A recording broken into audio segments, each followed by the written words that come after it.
Hello.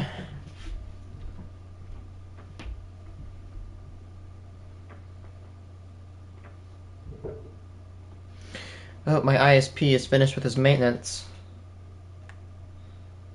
However, I will still be looking and presiding over my internet status.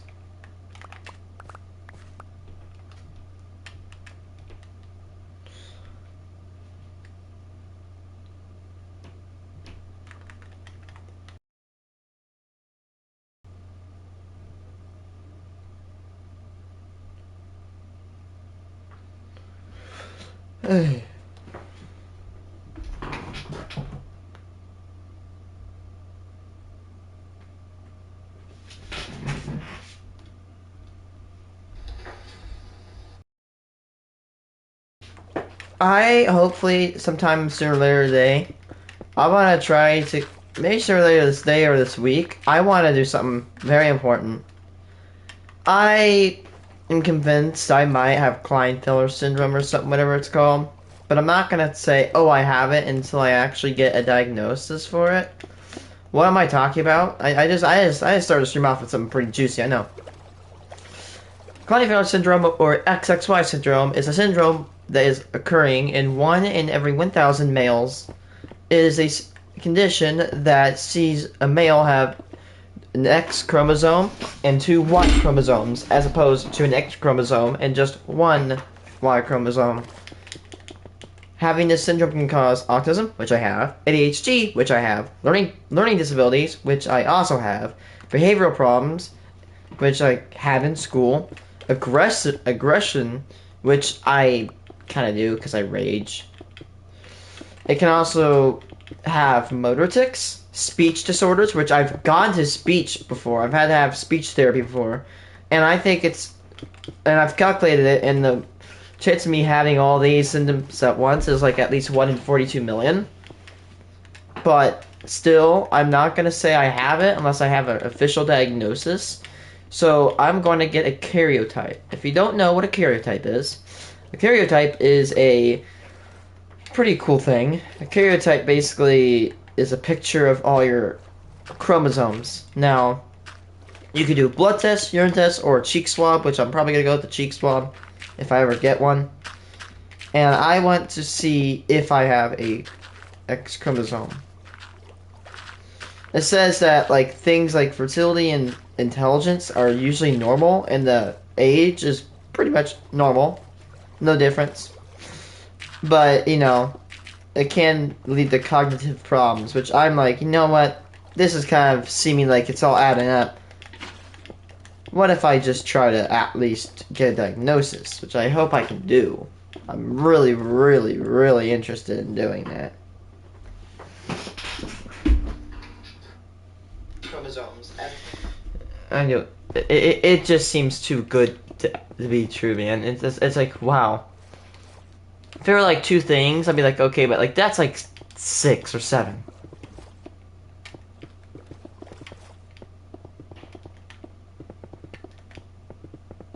And 1 out of 1,000, it's not really that rare, actually. It's pretty common.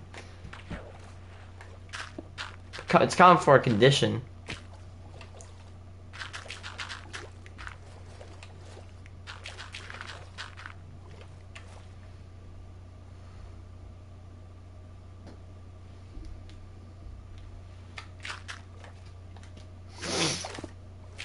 So yeah, hopefully I will get a diagnosis for if I have whatever I'm talking about.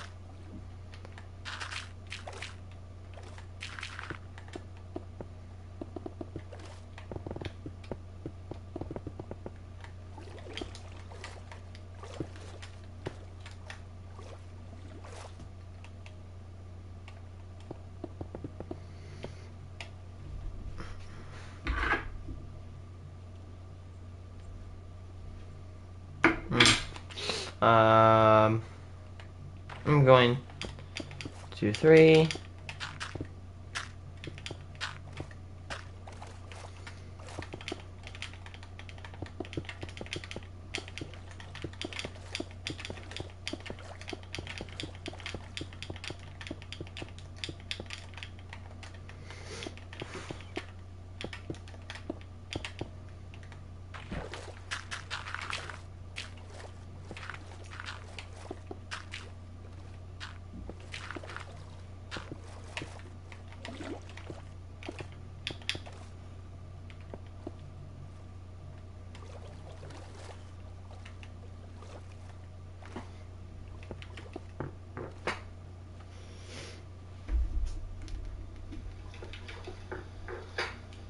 my god.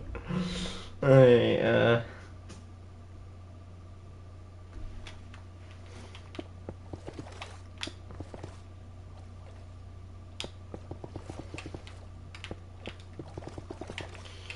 okay. So I was trying to save this one for June, and it sounds odd. But give me an explanation. I'll give you an explanation. It's a video of a biological explanation of orientation and how people, of sexual orientation. And I'm like, wait a second, that's kind of interesting because I know that everything or nearly anything could be explained by science. Where does that orientation come from? What gene causes it? It's not a problem, but it's like you just want to know. Just like autism. I don't even know where that comes from either. It seems that maybe we'll never know. It'll forever be an enigma of the human brain. The human brain is such an interesting thing. How something could be so kind of powerful, I'm not gonna lie. There's so many. We probably know a lot more about the ocean. Maybe. We probably a little bit know about other topics of science more than the human brain. How some things occur is odd. And pretty, dare I say, cool.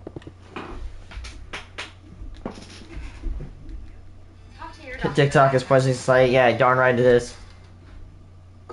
Like crack talk.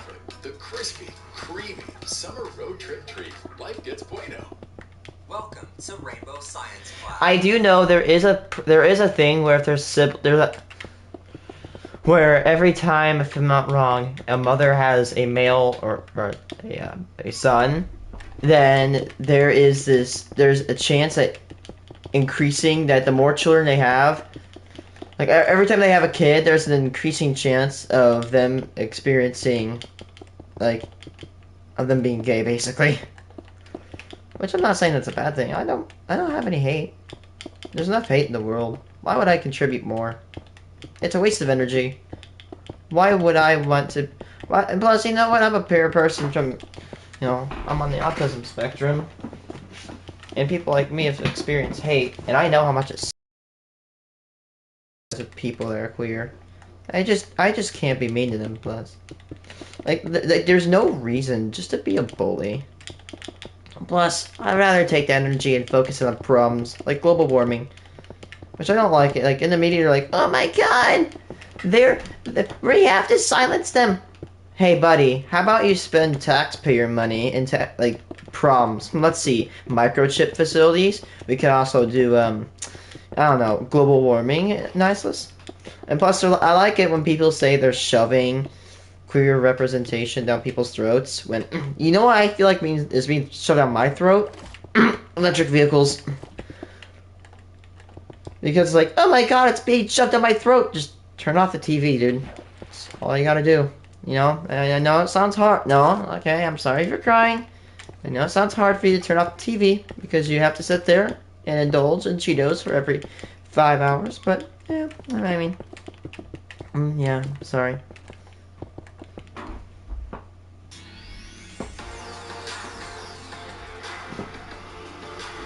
I love biology. Show off your pride with all new shirts. I don't get it. I absolutely do not get it. I absolutely don't get this. Okay, here's what I'm astounded at. I got a C in chemistry and a B in biology. Wait, was that my report card? Oh my God, was it my report card? That was just a transcript. Not transcript, but, that was a,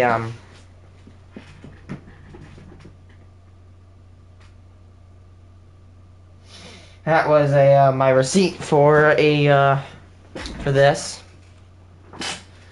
And I have to show you before you get and show the video. I have to show this. I love this. God, this thing is old.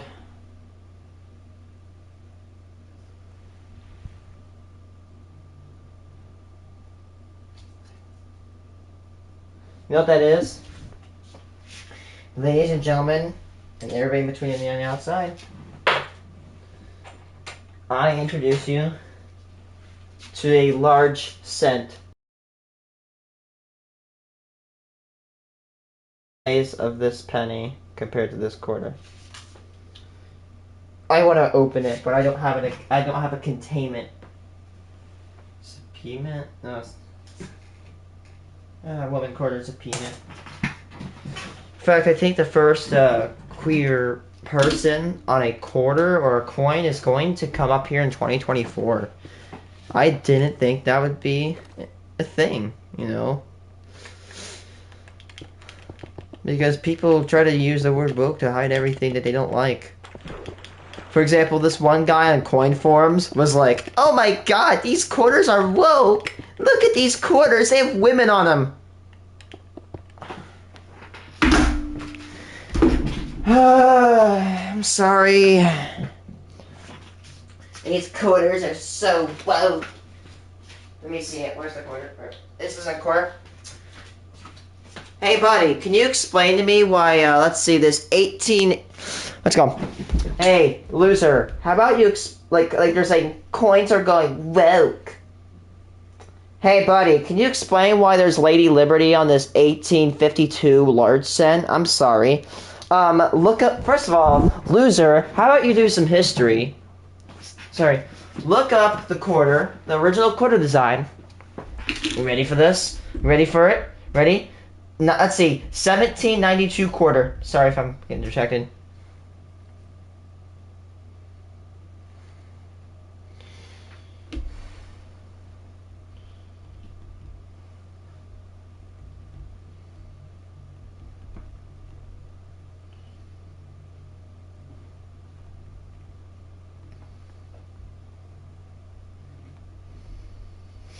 Let's see.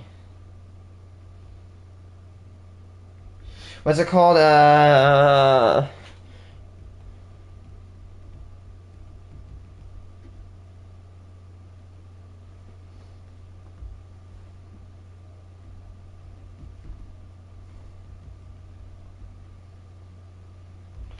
Let's see.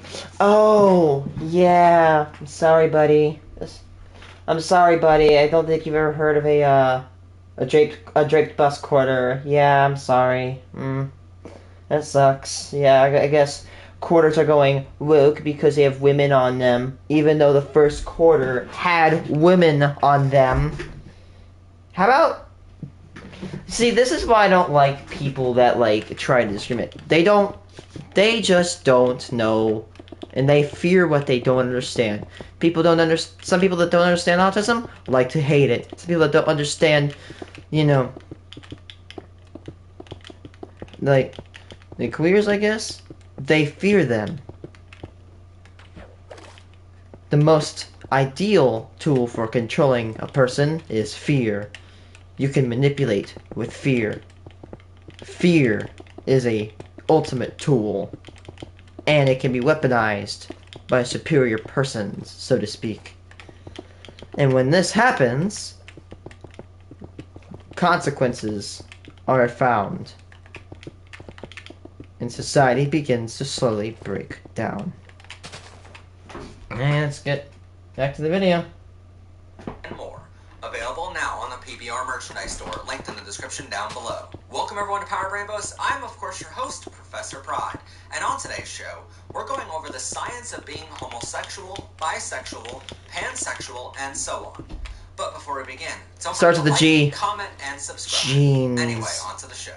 Now, a few months ago, we taught a class called The Science of Being Transgender, which covered trans, non-binary, gender fluid, and showed you the hard data. I almost put square on the triangle. LGBTQ+ are valid. I would have ruined the entire build. Available on YouTube on our channel and is linked in the description down below. But back then we promised to someday come back to our science classroom and teach you the science of being gay, bisexual, pansexual, and your sexual orientation in general. So let's first I tried to be a chemist, but I guess I'm better as a biologist. Roughly 10 to 11% of the world's population 10%? As LGBTQ+. Yeah, it's roughly 8%. Population of 7.67 billion people as of 2019. That means roughly 767 million That's roughly the population in the entire United States. It's a lot of Now, people. according to that same accredited study, 40% of our LGBTQ community identifies as bisexual, 36% Holy crap. identify as a gay man, like me, 19% identify as a lesbian, and 5% identify as transgender. So it's glaringly Holy obvious crap. there are a lot of people out there who are homosexual. I have a theory. I feel like it might be an evolutionary population control mechanism, you know, or some sort of dominance mechanism, as we do know that elephants have experienced, you know, gay behavior. Even some freaking sheep are bisexual. I've heard that, or somewhere around the lines. Although, it seems to be a natural thing. And no, it is not a disease. It does not spread. If you think that, you are absolutely wrong. So let's continue with Or this. have at least some homosexual attractions. When you run the numbers, it turns out 729 million people have these homosexual attractions on Earth. And just like with our Science of Being Trans class a little Actually, while ago, that's a good question. How fat? Like, I feel like that is. People say that's a bad thing. I think it's a great thing. Because if we can slow the population growth as much as possible, it just gives more time into our own total annihilation and how we will curve line. If everybody. I'm not saying being straight's bad. I'm just saying what would happen if homosexuality did exist. Maybe it's some sort of.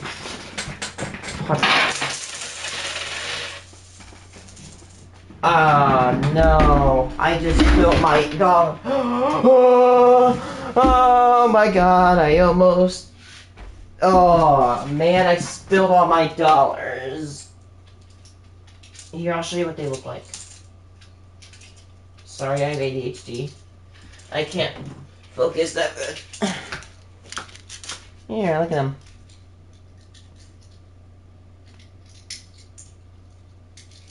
Sakis. No. I have so many Sacagawea coins right now. And Susan B. Anthony dollars. And presidential coins. There are so many coins on my desk right now. And there's a bunch of coins behind me. You could probably see a few of them back there. What's that? Oh, those are wheat pennies, yeah. You don't see them, but those are wheat pennies. we're going to look at this from unbiased sources, trying to find the science without any bias as to what the outcome of that science says. From being non-autistic to being autistic or vice versa. Heterosexual. Homophobic arguments are based entirely on a scientific argument. And that would be a solid argument if the science actually backed up their claims. But as you'll see in a moment, again, it's basically like homophobes out there built their entire structure crumbles from underneath their argument. In August of 2019, a study was conducted by some of the top molecular scientists in the world. Molecular scientists, I love that title. Universities and research institutes in the United Kingdom, the United States, Netherlands, Australia, Sweden, and Denmark. Quite literally, the team they assembled for this study has more doctors and credentials than I can possibly name in this short video Oh my here. god. And to A be lot of completely people. honest, I wouldn't even know how to pronounce half of their credentials. So I'll leave a list here on the screen. Oh and a link my in the god, description that is so a you lot can of learn people. more about these amazing doctors and scientists. What a team Now, right if there. you're You not got a familiar good with team. what DNA is, it's a scientific term, and it's called deoxyribonucleic acid, and it's a complex molecule that contains all the information necessary to build and maintain an organism. Basically, it's the foundation of any living thing. What's contained inside of an organism's DNA determines what the living thing is, how it behaves, and every other aspect of its life.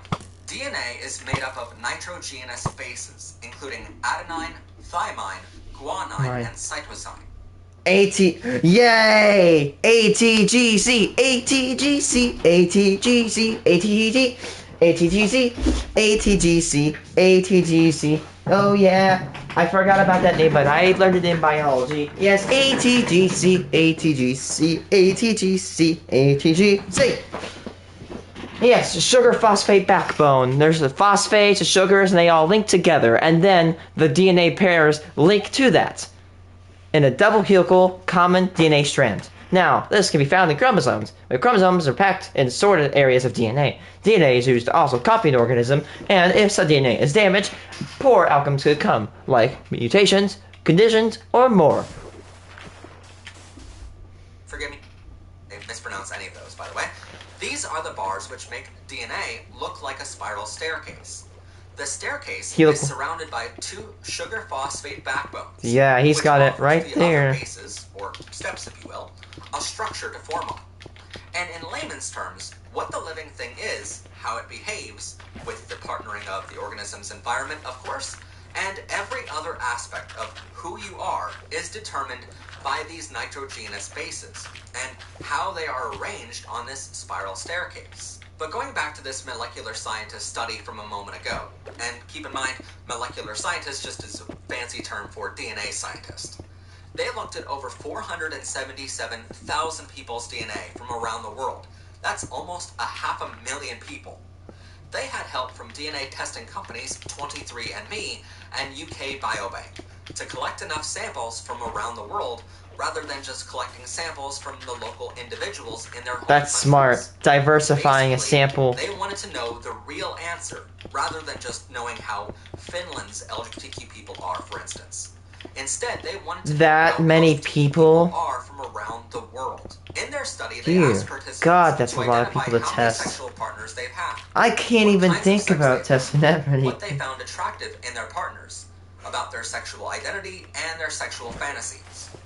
Then, the researchers compared the DNA samples to determine if there were any commonalities between the nitrogen bases. Yes, if they had a gene that showed up more than others that were attractions. were For a baseline straight. here, they also compared whether there were any commonalities in those who only had heterosexual or straight attractions. Here is where the researchers identified 5 genetic markers, which are clearly connected with same-sex attraction. Basically speaking, these 5 single points in the Why do I have a feeling that TYRP's going to be involved? common among people TYRP1. who had at least one same-sex experience. They also found some hints as to what these genetic variants do biologically. They determined, quote, using genetic data, we found evidence that sexual behavior is a highly complex trait, and that there is not a single dimension of sexuality. There is not. Next, they saw, quote, many of the same genetic markers influence same-sex sexual behavior in females and males. But we also found some markers with sex-specific effects. And finally, they found that, quote, genes that play a role in same-sex sexual behavior partly overlap with those for several other traits, including openness to experience and risk-taking behavior. But it's important to note here that these 5 genetic markers do not define 100% of why someone is gay. Basically speaking, it's not like you can look at someone's DNA, find these 5 markers, and tell whether they are gay or straight. But they just According to occur. the study, these 5 markers only account for up to 25% of why someone has same-sex attraction. The other 75% Could just is be embedded into literally thousands of genetic variants, each with a very small effect, lining your DNA throughout your whole body. And to find all of these thousands of bits of DNA in someone's body means you would literally need to draw samples of their DNA from every part on their body and look for them under a microscope. That would not be fun. And still, you don't know exactly what you're looking for. When in comparison, you could just ask the person if they are gay, which is a whole lot easier. And interestingly here, remember how I told you they weren't just looking at LGBT people's DNA? They were actually looking at straight people's DNA too for a baseline? Well, from their research, they found that while, yes, there is no one specific gay gene, there is also probably like there's no specific autistic gene. Straight gene either. Even for straight people, how they love is determined by thousands of bits of their genetic code in their DNA. throughout their whole body, which each make tiny contributions to their attraction. Not only does this mean changing someone's sexual orientation is impossible, because you would literally have to find all of these thousands of bits of DNA and switch them out perfectly. But this also means having same-sex attraction is not a choice we make. It is truly something we are born with, and it is genetic. Even more interesting than that, because many of their samples came from DNA testing companies, they were also able to look at the participants' family trees and determine where the DNA genetic line goes in their family. They found a gay man is more likely than a straight man to have a biological gay brother. Lesbians are more likely than straight women to have a gay sister.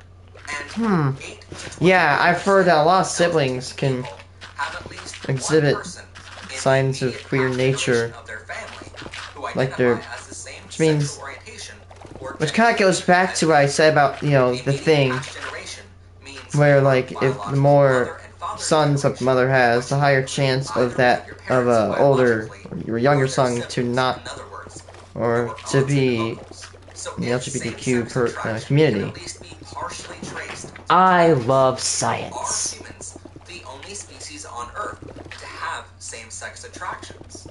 Well, many people here will point to penguins, who often Elephants! live in homosexual relationships, or frogs, who often live in Oh, yeah. Okay, this guy's right. This is an actual true thing. If there are two penguin mates, if they are same sex, they will actually adopt baby penguins that do not have a mother or father. Which, wow, what a champ. These penguins are such a champ, dude. They're like, you know what? This poor baby doesn't have a father. Let's be their fathers. We can do this. Like, what a adorable mindset for penguins. I love penguins even more now from that. That's like how I think it's kind of nice how people... Like, plus, why are same-sex couples bad? In fact, I see them as great because they can't have kids, so they have to adopt the kids if they want to have them.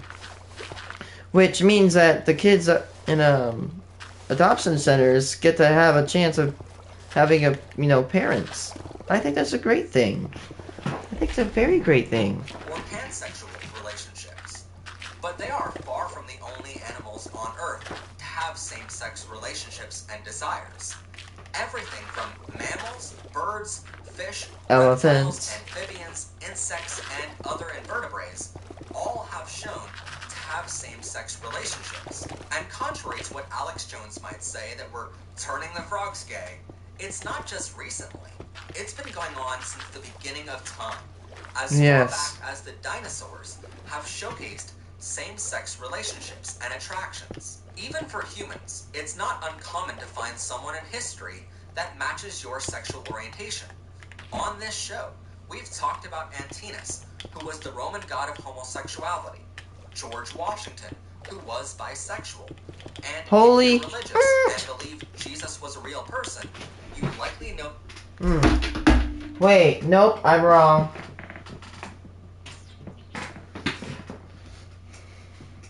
Bisexual coin. Yeah!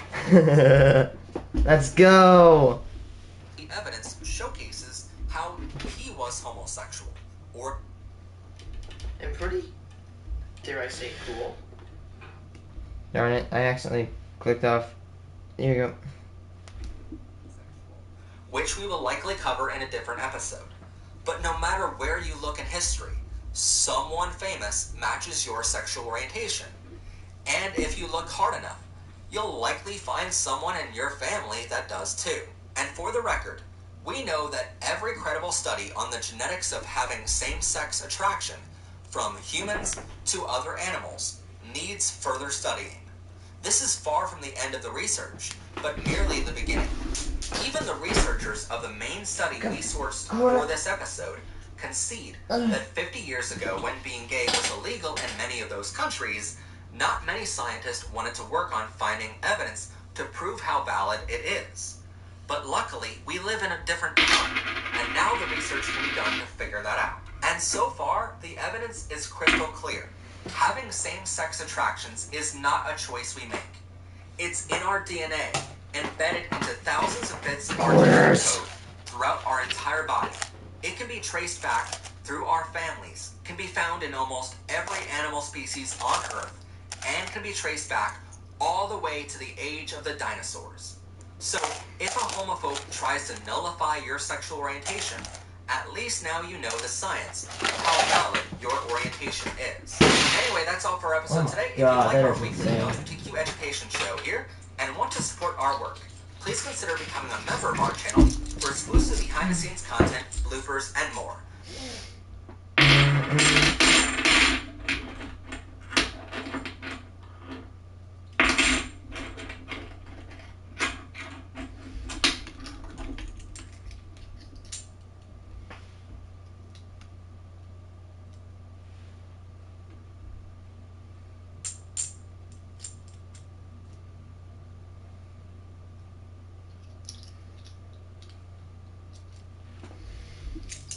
And another one I want to watch is a Autism in the Media. It's actually pretty good. The Fanatic is a 2019 thriller directed by Fred Durst, in which John Travolta plays an obsessed movie fan that turns violent. His character also has autism, which, regardless of intent, comes off insulting and grossly misinformed. I think Film so. critic Brian Tallarico described the film best in his review. The Fanatic hates fans. It hates actors. It hates tourists, shop owners, and servants. It really, really hates autistic people. This is not the only film to portray autism in such a misguided light, and it's really sad to say that now. There have been numerous uses of autism for characters in media, and most of the time they equate to either a character who is to be pitied or held up as a genius savant. And now, with The Fanatic, a dangerous threat. To understand why this latest development is part of a progressively problematic issue, I'm going to go through the history of autism portrayed in movies. Before I do that, however, I want to start this video with a deeper dive into autism itself. Not just of its general definition, it affects it affects a minimum of 1 of every 59 people to 1 out of 150. And the use of it it's a very common disorder. I feel it's important to take all this into account. Also, it's really notable to say that autistic females to males. For every 5 autistic people, 4 are males and 1 is a female. Autistic males are a little bit more common than autistic females, which is something which maybe it might be sex-linked. There's 2 types of traits, kind of. Autosomal and sex-linked. Sex-linked traits are, well, linked to sex. If one sex has it more than the other, usually it's men, then it's sex-linked. If it's autosomal, there's no clear link. There is... I wonder if it's a mix of the 2. That's a very good question. I forgot to ask my bio teacher that before I left. Just why the many depictions of autism in media Hell of a are troubling teacher. for a condition that has been brimming with so much confusion and contention. Let's begin.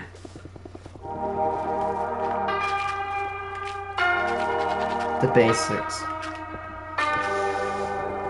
No autistic, 2 autistic cases are the same. Disorders along a spectrum, commonly referred to as the autism spectrum. This leads into the blanket term of autism spectrum disorder. The diagnosis can range from autism, which can involve communication difficulties and repetitive behavior, to Asperger's syndrome, which is sometimes called high-functioning autism due to a difference in communication. While there is a world of difference between autism and Asperger's syndrome, I'll be referring to both as autism in this video per the 2013 redefinement of Asperger's syndrome in the Diagnostic and Statistical Manual of Mental Disorders, better known as the DSM-5. The exact cause of autism is unknown, though some research suggests correlations between genes and environmental factors. The disorder is spread genetically, and a risk factor may include the older age of the parents. The symptoms and behaviors of autism differ from person to person. One autistic person may have difficulty with verbal communication, while another may not be able to maintain eye contact. These symptoms are generally found pretty early and diagnosed as early as 1 year old. There's no one way to treat autism. Therapy is the most common route, though it can be tricky to find which method works best, and some methods of coping are more damaging than others. Medication may be used to reduce symptoms of anxiety and hyperactivity, but not a lot of studies support this route as being highly effective. There is also no cure for autism. And it is not a disease. Modern methods, and autism has a bit of a dark history in this department. The first case of autism was discovered in 1911 with the diagnosis. Yeah, 1911, where 1911 was made. As a symptom of schizophrenia. Throughout the 1920s, treatments for autism included such outdated methods of dietary restrictions and electroconvulsive therapy. It would not be until 1943 when autism was better defined by Leo Kanner as a social and emotional disorder. The following year, Hans Asperger would publish an article that better emphasized the communication disorder of the condition. Most outdated therapies continued into the 1950s. One of these therapies was parentectomy, where the parent is removed from the child. Into the 1970s, yeah, that's a good way to treat people. Aversive punishment became a common method of handling autism. Thankfully, the 70s also brought great strides in development of training techniques and devices for autistic children, brought forth by such icons as Temple Grandin and Guy Berard. And going into the 1980s, autism would be better expanded to be included in the DSM. Some of those with autism have found ways to integrate with the act of camouflaging, or masking as it's often called. It's where those with autism try to copy the actions of those without the condition. While it's a fairly common practice in that a recent study revealed about 70% of those with autism use this technique, its research is fairly new and has been discovered to cause more harm for the individual than benefits. Masking has proven to be an act that does more harm than good, as the constant denial of habits and stimuli can result in increased anxiety and depression. The easiest way to explain this, and I'm willing to admit I don't ask, because why would I fit in when I was born to stand out? You don't want to be there, but if you want to keep that job, you hold a role of pretending you want to be there. The big difference is that at the end of your shift, you can drop the act. With autism masking, you essentially keep that same face anytime you engage with anyone. It's exhausting, as you can imagine. It's also somewhat automatic for some in that it simply can't be turned off on a whim.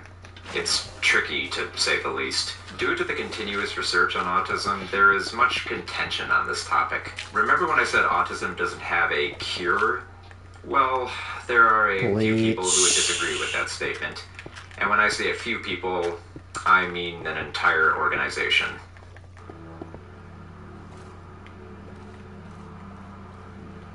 I wouldn't cure myself if I could. The handling of autism has divided people into two movements: the neurodiversity movement and the autism cure movement. These two are fairly easy to tell apart. Neurodiversity recognizes autism as a unique state of being that can be better handled through education and tolerance. It is a much more favorable route considering it aims more for inclusion. Advocates of neurodiversity typically strive for school and work accommodations of the autistic and rail against therapies that try to mask it. They also aim to include more autistic people in more discussions on the subject, and they're against the need for seeking a cure for autism as they recognize it as a disorder. Groups devoted to this movement include Autism Network International, Autism National Committee, Autism Self-Advocacy Network, and the Autistic Women and Non-Binary Network.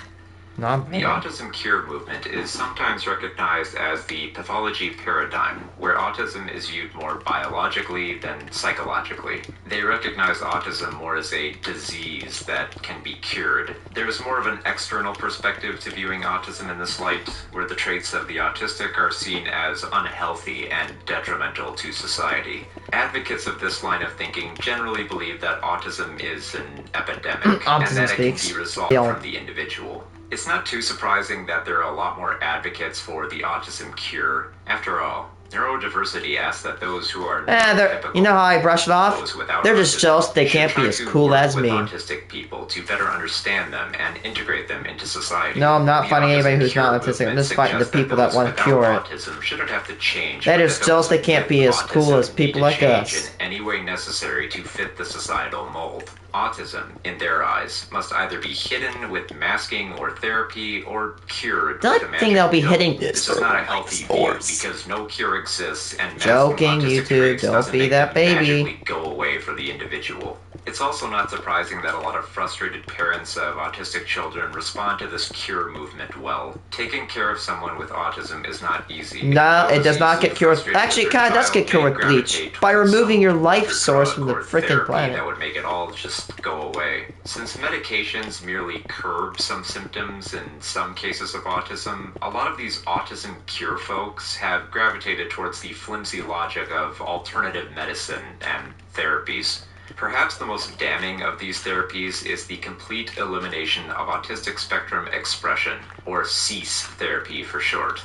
This is a pseudo-scientific method that states autism can be treated and cured with diet mostly. The therapy involves using supplements, high-dose vitamin C, orthomolecular support, dietary restrictions, and homeopathy. There is no scientific evidence to back up any of this working, despite the therapy's proponent, Dutch Dr. Tinus Smits, claiming he has treated over 300 kids with autism using this technique. Rookie numbers. The CEASE Therapy organization has come under a lot of fire for selling bogus claims of curing autism, and regulatory actions have been taken against CEASE, which continue to this very day. Even the Homeopathy International Organization urged CEASE to maybe not call themselves Complete Elimination of Autism Spectrum Expression, because it sounds too nutty and snake oily, even for them. You know your organization is scummy when the homeopathy people are telling you to tone it down. Tinus Smits is also a dirtbag for reasons we'll reveal later. For now, let's get into the various ineffective therapies. Chelation therapy, a procedure that removes heavy metals from the body, typically used in cases of metal poisoning. Improperly performed, the negative side effects of this procedure include more neurological disorders and, That's fun. death, which unfortunately happened in a case from 2005 when a 5-year-old with autism did not survive the procedure. Hyperbaric oxygen therapy. A patient is placed in a pressurized chamber while they breathe oxygen. Boy. This therapy has been approved by the FDA as a treatment for some conditions like decompression sickness, but it does nothing for autism. Detoxifying clay baths. A bath is filled with certain elements meant to draw out toxins. No. It essentially serves the same purpose as chelation therapy, except there's less of a chance of death and a certain chance of being scammed. And then there's an endless array of various oils, liquids, chemicals, and food that falsely advertise to either cure autism or reduce autism symptoms. Many of these have been deemed unsafe by the FDA. One really terrible theory is that taking chlorine dioxide will help autism by reducing symptoms, as some parents have said they've seen a change in behavior after they've used this treatment. Chlorine dioxide, by the way, is bleach, and yes, parents have really tried to inject their autistic children with this stuff. There are numerous groups for the autism treatment. Chlorine dioxide, the largest and most controversial of them is autism speak. It's called bleach is a chemical industrial cleaner that will F you up. That stuff, I don't even want to get that stuff on my hands, dude. To safely, if I'm not wrong, actually you can't even safely consume bleach.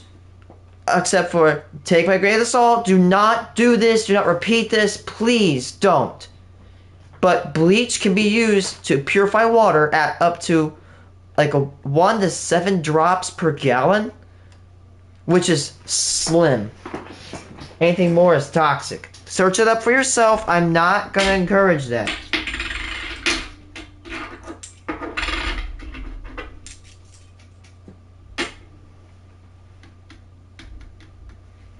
Founded in 2005 by General Electric Vice Chairman Bob Wright, the organization focuses on research to cure autism. Their motives you guys suck. To 60 disability rights organizations condemning autism speaks. Chief of those concerns being recognizing autism as a disease. Their website boasted the phrase, "This disease has taken our children away. It's time to get them back."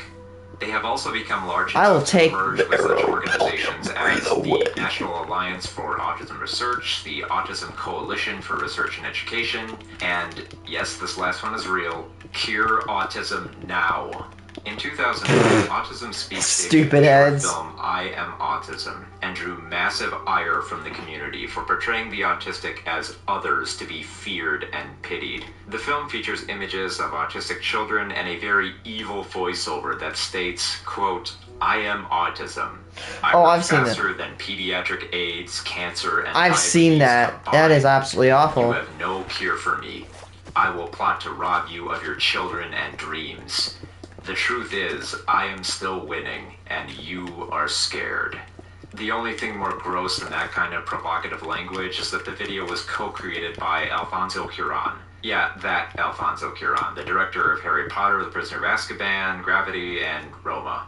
But that's not the organization's only short film. Autism Every Day was a 2006 documentary sponsored and distributed by Autism Speaks. Ah, yes, That was Autism particularly Speaks. We distressing love for one Autism interview Speaks. with parent Allison Singer, who stated that at one point she considered driving her autistic daughter off a bridge to Oh end my her life. God, And the only thing you are holding her an back awful was that human she had being. another daughter without autism as well.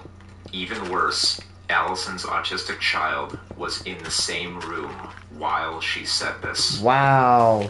Naturally, the documentary received heavy criticism for essentially the same controversies as Autism Speaks, really. It portrays autistic children as burdens on the parents and focuses These guys more on really know how to frustrated make neurotypical people want to parents shoot who them. come off more like monsters than empathetic human beings. You are an Before I go awful further, let me human make being. something clear. A part of me does understand what these parents are going See? through. Raising a child is not easy, and raising one with autism requires This is extra exactly what I pointed out a few minutes ago. The only reason people hate... It's just like that. It's just like autism. The only reason people hate homosexuality is because they are too scared to research it and too scared to understand it. However, once you understand it, you realize it's harmless. Hey, I'd rather have a kid with autism than, like, I don't know, like, an STD or like, God forbid, like, cancer. At least your kid gets to live.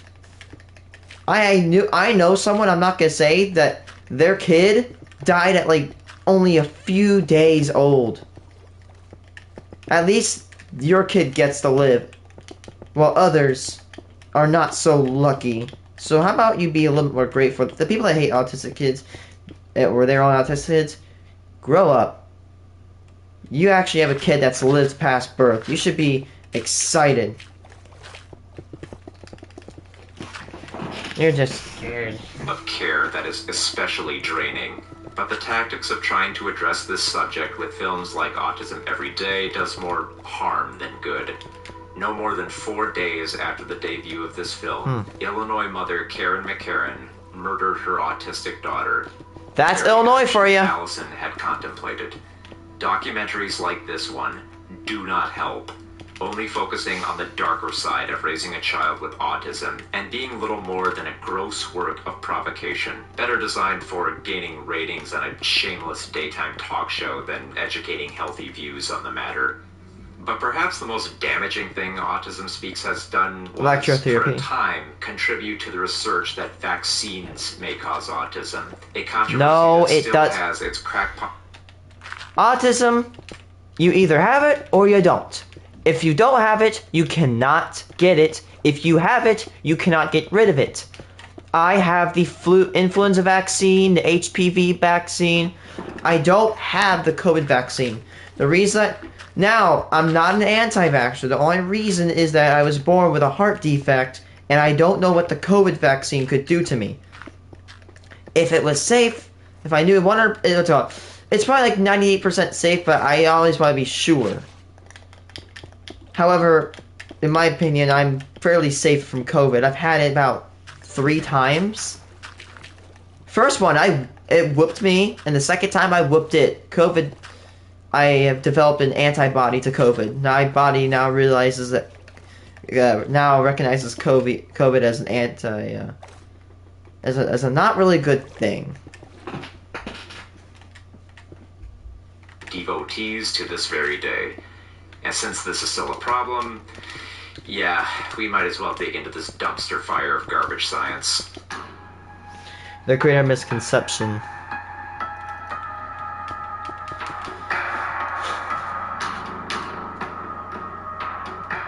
In 1998, English physician Andrew Wakefield published in the peer-reviewed medical journal The Lancet his article entitled Ileal Lymphoid Nodular Hyperphagia, Nonspecific Colitis, and Pervasive Developmental Disorder in Children.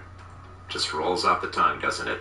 In this paper, he made the extraordinary claim that the MMR vaccine has a link to colitis and autism spectrum disorders. The study was conducted on 12 children with developmental disorders, and 8 of them were believed by their parents or physicians that their disorder behavior was linked to recent vaccinations. Through studies of bowel symptoms, endoscopy findings, and biopsy findings, Wakefield believed that there were signs of a new symptom he called autistic enterocolitis, and that further study was needed. Wakefield would go on to say that a way to curb this causation of autism would be to switch to single vaccines instead of MMRs, that breaking up each vaccine would somehow be more safe. The general public believed him as confidence dropped in the MMR vaccinations. Parents Screw you, I'm getting the flu MMR vaccine. Vaccinations were unsafe, and this Again led and to a again. refusal of immunizations for children. After all, parents didn't want their kids to have autism, except Who cares? Even if they did cause autism, I'd rather have autism than die of frickin' influenza B. Yeah, let's go. Here, let's. Okay, yeah. If it did give you autism, let's see. What would I rather have my kid have? A mental disorder or to be in a hospital bed dying of a disease I could have gotten vaxxed against? Yeah, I don't know which one's better. this paper was a lie. Wakefield's research was found to be fraudulent with altered data. Autistic enterocolitis was labeled not real, and his paper was retracted from the Lancet, partially in 2004 and fully in 2010. For such a stunt, Wakefield was discredited and struck off the medical register, meaning he could no longer be a doctor. His paper was observed as one of the most damaging medical hoaxes ever. But this proof of deception was not enough to convince the already forming anti-vax movement. After all, it took over a decade to fully discredit Wakefield's damaging and unethical paper. The Gazette said it best, quote, "There is no guarantee that debunking the original study is going to sway all parents. Medical experts are going to have to work hard to try to undo the damage inflicted by what is apparently a rogue medical researcher whose work was inadequately vetted by a top-ranked international journal." The continued belief in vaccines causing autism, both before and after Wakefield's discrediting, has had horrifying effects. Numerous studies of the reduction in the MMR vaccine have not shown a decrease in the diagnosis of autism. However, there has been a rise in cases of measles and mumps, as well as plenty of deaths from these very diseases that the MMR vaccine was designed to prevent. Studies continue to prove no correlation, even to this very day, with a study conducted as recently as April of 2019. Many concerns about the vaccines causing autism have been disproven multiple times. One common argument was that the vaccines contained aluminum and mercury, which could be dangerous and contribute to autism diagnosis. Except these amounts were so ridiculously low compared to how much of these elements we take in with food and drink. There is more aluminum in an antacid tablet and more mercury in a tuna sandwich than what's present within the vaccine. In fact, to appease the anti-vax movement, mercury was reduced from the vaccines, and it did nothing. Wakefield didn't shut up about this matter either, even after having been kicked out of the medical profession. He directed the 2016 documentary Vaxxed, From Cover-Up to Catastrophe. The film is essentially anti-vax propaganda in the way that it criticizes the CDC for supposedly covering up a link between vaccines and autism. These guys don't know when to shut up, don't they? Sources that have either been proven just like to be false politicians. or come from scientists that have since stated that their findings were never meant to be interpreted as anti-vax. It also doesn't help that the film was produced by Del Bigtree, a producer of The Doctors, a daytime talk show which has also come under fire for bad medical advice. Interestingly enough, this film was set to premiere at the Tribeca Film Festival, but it was pulled at the last minute after a review of the film concluded that it would add nothing valuable to the discussion of autism. Since the film was released through Cinema Libre, it has received harsh reviews from anyone who bothered to look into Wakefield's flawed research. Worth noting is that the film omits Wakefield losing his license after his paper on the subject was found to be a hoax. So, you know, if you didn't know that, you might actually believe this trashy documentary. Speaking of bad filmmakers, Autism Speak's role in the anti-vax movement was more skeptical than fully convinced, but a lot of people within the organization didn't want to go ahead with funding research on the link between vaccines and autism. Many members flat out quit the organization and entertained this idea. Even after Wakefield's study was disproven, it took until 2014 for Autism Speaks to stop being skeptical and admit that vaccines do not cause autism. Also, in 2016, Autism Speaks finally dropped the word cure from their mission. Oh, speaking of scummy organizations, remember Tinnis Smits? You know, the guy who promoted the complete elimination of a paragraph on his website.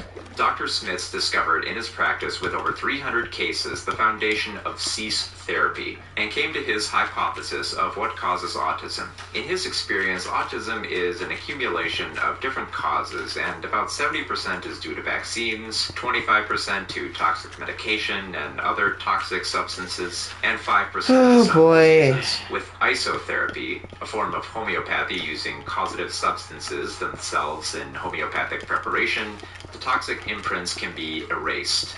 He also wrote a book in which he essentially does more vaccine blaming. You've most likely heard people like Jim Carrey and Jenny McCarthy coming out against vaccinations. McCarthy. And there's another celebrity who bought into this nonsense, and he actually has a lot more power now. In 2014, Donald Trump made this tweet: "Healthy young child goes to doctor. Gets pumped with massive shot of many vaccines." And that's why I hate both Republicans and Democrats. I'm sorry. Like, I'm saying far left people in far left. And then there was this tweet: "If I were president, I would push for proper vaccinations, but would not allow." This is why neither Biden nor Trump should be elected for president. Take autism. During his presidency, Trump retained these words by stating that he was for vaccinations, but wanted to see the bullcrap. You're just scared of infamy. That way you don't want your little red buddies to go all ape crap on you. It may sound fair, but this is the same reasoning from Wakefield's findings which led to the anti-vax movement in the first place, a recommendation of switching from MMRs to single vaccines. His response was followed up with painting a mental picture of a poor baby and a big shot, as though the size of the shot has anything to do with the vaccine itself. Trump seems to have walked back on his skepticism on vaccinations. It's hard to tell with his language, but not until April of 2019, and only after a massive measles outbreak. And that's the real problem here. Time.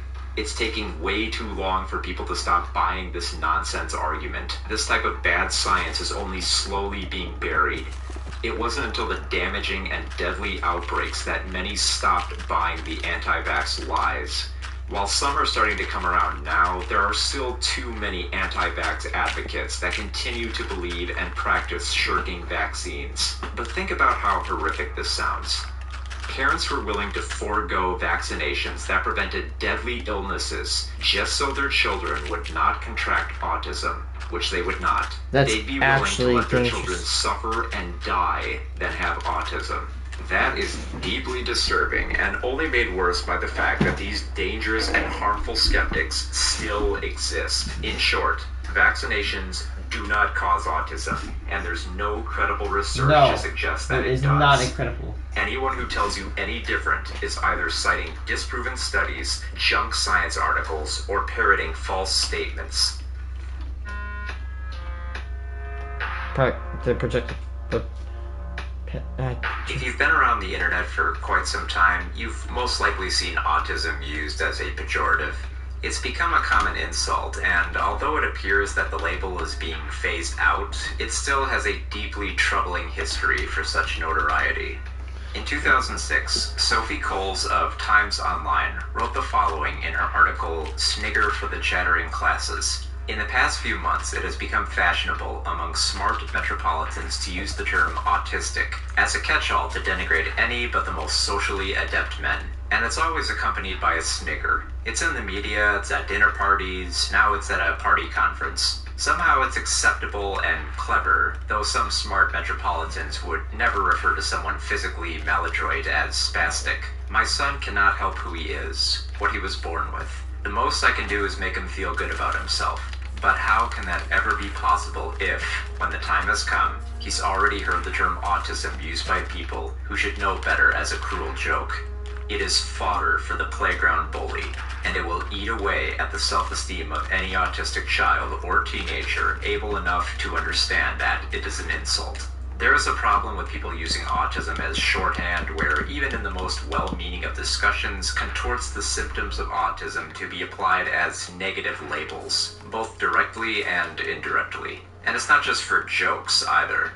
Perhaps the most troubling negative use of the term has been in the realm of mainstream politics.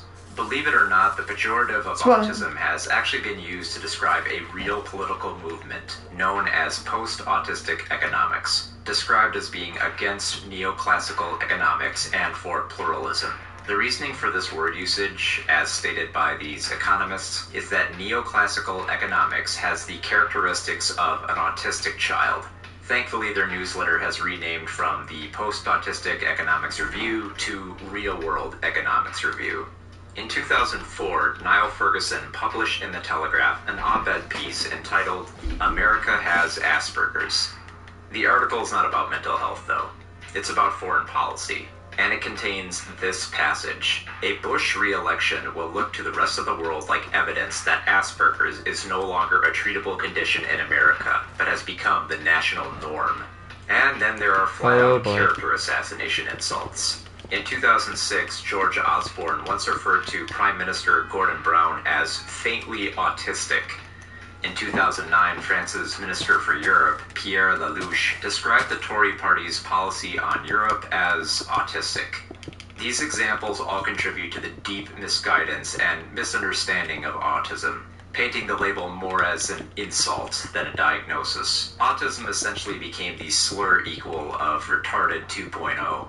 It's still used as an insult online in a few corners, but mostly by the immature and is slowly being phased out as a dated form of mockery. Seeking reasons as to why someone would justify the insult usage, I found this argument on the website Change a View. The user Optimal Letterhead wrote this: I use autism pejoratively. Specifically speaking, I use it to denote stupid or irrational behavior. I don't see what's wrong with this, as I'm not actually poking fun at autism itself, or autistic people. Besides, even if I were, autism is something that's undesirable, correct? If so, then it only makes sense for its usage to be negative, and I don't understand why some autistic people get offended. There's way too much to unpack from that statement that I doubt I have to point out the ignorance in this logic, but it should speak volumes to the warped reasoning of justifying such a usage. Also, let's be honest, it's not often that someone starts calling someone an autist as an insult or using autism as shorthand for stupidity because they're that well versed in the subject. Aside from parroting edgy jokes they've heard elsewhere, their familiarization stems from the media that plays a part in this perception, which finally leads us to the inevitable subject of this video. Autism in the media.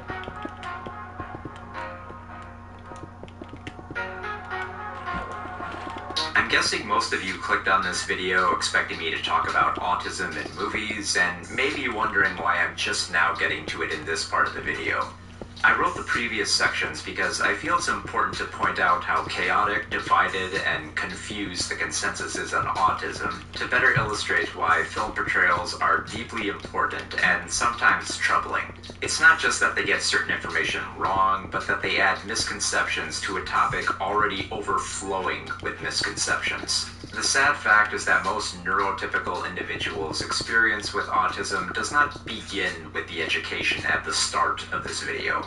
It starts here, at movies and television. To get an idea of how media has shaped the perspective of autism, I'm going to run through the history of autistic characters in theatrical movies and made-for-television movies. Some of these depictions are good, some are decent, some ignorantly misguided, and some grossly awful. Keep in mind that these are characters more or less confirmed as having autism, and not merely characters who exhibit autistic traits. But hang on to that thought, we'll cover that in just a bit. One of the earliest examples of an autistic character in a film that I could find was the 1986 contemporary fantasy, The Boy Who Could Fly. In the film, Eric is an autistic teenager who has trouble communicating. He lost his parents in a plane crash, and he possesses the ability to fly. He is feared by the community that wants to lock him up in a straitjacket, and pitied by the teenage girl Millie. The film embodies the two core stereotypes of autism that would follow in film. That those with the condition are either to be taken pity of for their lack of social skills or held up high as an autistic savant. The autistic savant preconception was mostly popularized in the 1988 hit drama Rain Man. Dustin Hoffman plays Raymond, an autistic adult living in a mental institution. He's also the estranged brother of the swindler Charlie, played by Tom Cruise. Raymond is portrayed as lacking in emotion, but possesses eidetic memory, meaning he is exceptionally skilled at remembering things. For Charlie's purposes, he views Raymond as a savant at counting cards to win at casino card games. While the depiction of autism through Raymond certainly brought attention to the public and helped dispel a few misconceptions, it didn't help that Rain Man was the first big film to draw attention to the subject with little else to compare it towards. The insertion of the film into pop culture turned Hoffman's character into both a parodied personality and generated an off-portrait of autism within the mainstream. They didn't replace the water. Those who have autism must be mediocre at social situations, but really smart at something else. This romanticizing of the obsession trope sets an unhealthy standard for the perception of autistic people, that they must be geniuses to have some worth for society past their mental and social issues. This perception also led to the misleading of reading an autistic character. In the 1989 film The Wizard, the young boy Jimmy doesn't look like you're gonna live for much longer, is it, huh? Twin sister, but because he is silent and a master Sorry, of video games, his traits could easily be misread to label him as an autistic character. But shyness and savantism does not automatically equal autism. While Rain Man's initial depiction of autism had its flaws, the following portrayals were even less favorable and less insightful. You'll start to see a pattern as we go along. 1990's Backstreet Dreams. The young autistic boy Shane is seen as a burden to a crumbling marriage. 1993's Family Pictures. The autistic boy Randall also becomes a burden of a crumbling marriage. 1993's House of Cards. Another kid with autism, but because the father is dead, the single mother struggles with her daughter's behavior until a psychiatrist steps in to save the day. 1994's Cries from the Heart. Young kid has autism and marriage crumbles. Except the autistic child can only speak through a keyboard. 1994's David's Mother. Another marriage crumbler with an autistic kid. 1994's Henry and Verlin. A Great Depression drama where an autistic man and a boy learn to connect with each other. They're split up, however, when their relationship is viewed as dangerous. 1994's Silent Fall. An autistic boy is witness to a murder, and it's up to Richard Dreyfuss to get the kid to finally talk and protect him from being killed before testifying. 1994's The Innocent. Same story, and in a robbery. 1995's Under the Piano. An autistic woman who is a savant of music hurts herself out of bitterness for her mother, and doctors recommend a lobotomy. 1999's Mercury Rising.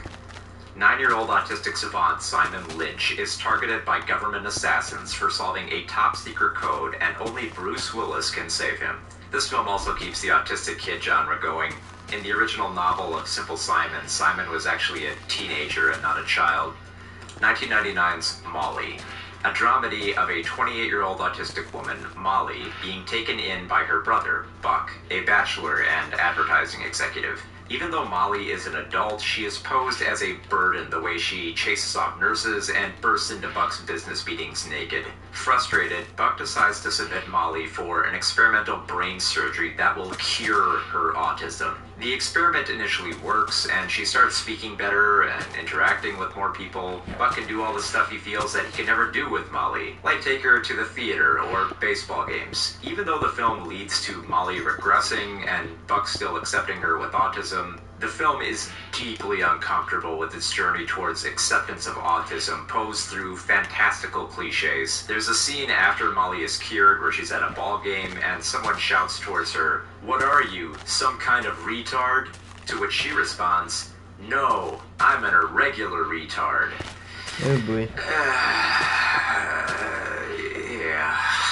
Thankfully, the portrayals get a little better from this point, and even bring more women into these roles of autistic characters. 2000's Bless the Child, a horror film in which Cody, an autistic girl, possesses telekinetic powers and the ability to revive the dead. She is also sought by a murderous cult that wants to use her powers for the forces of evil.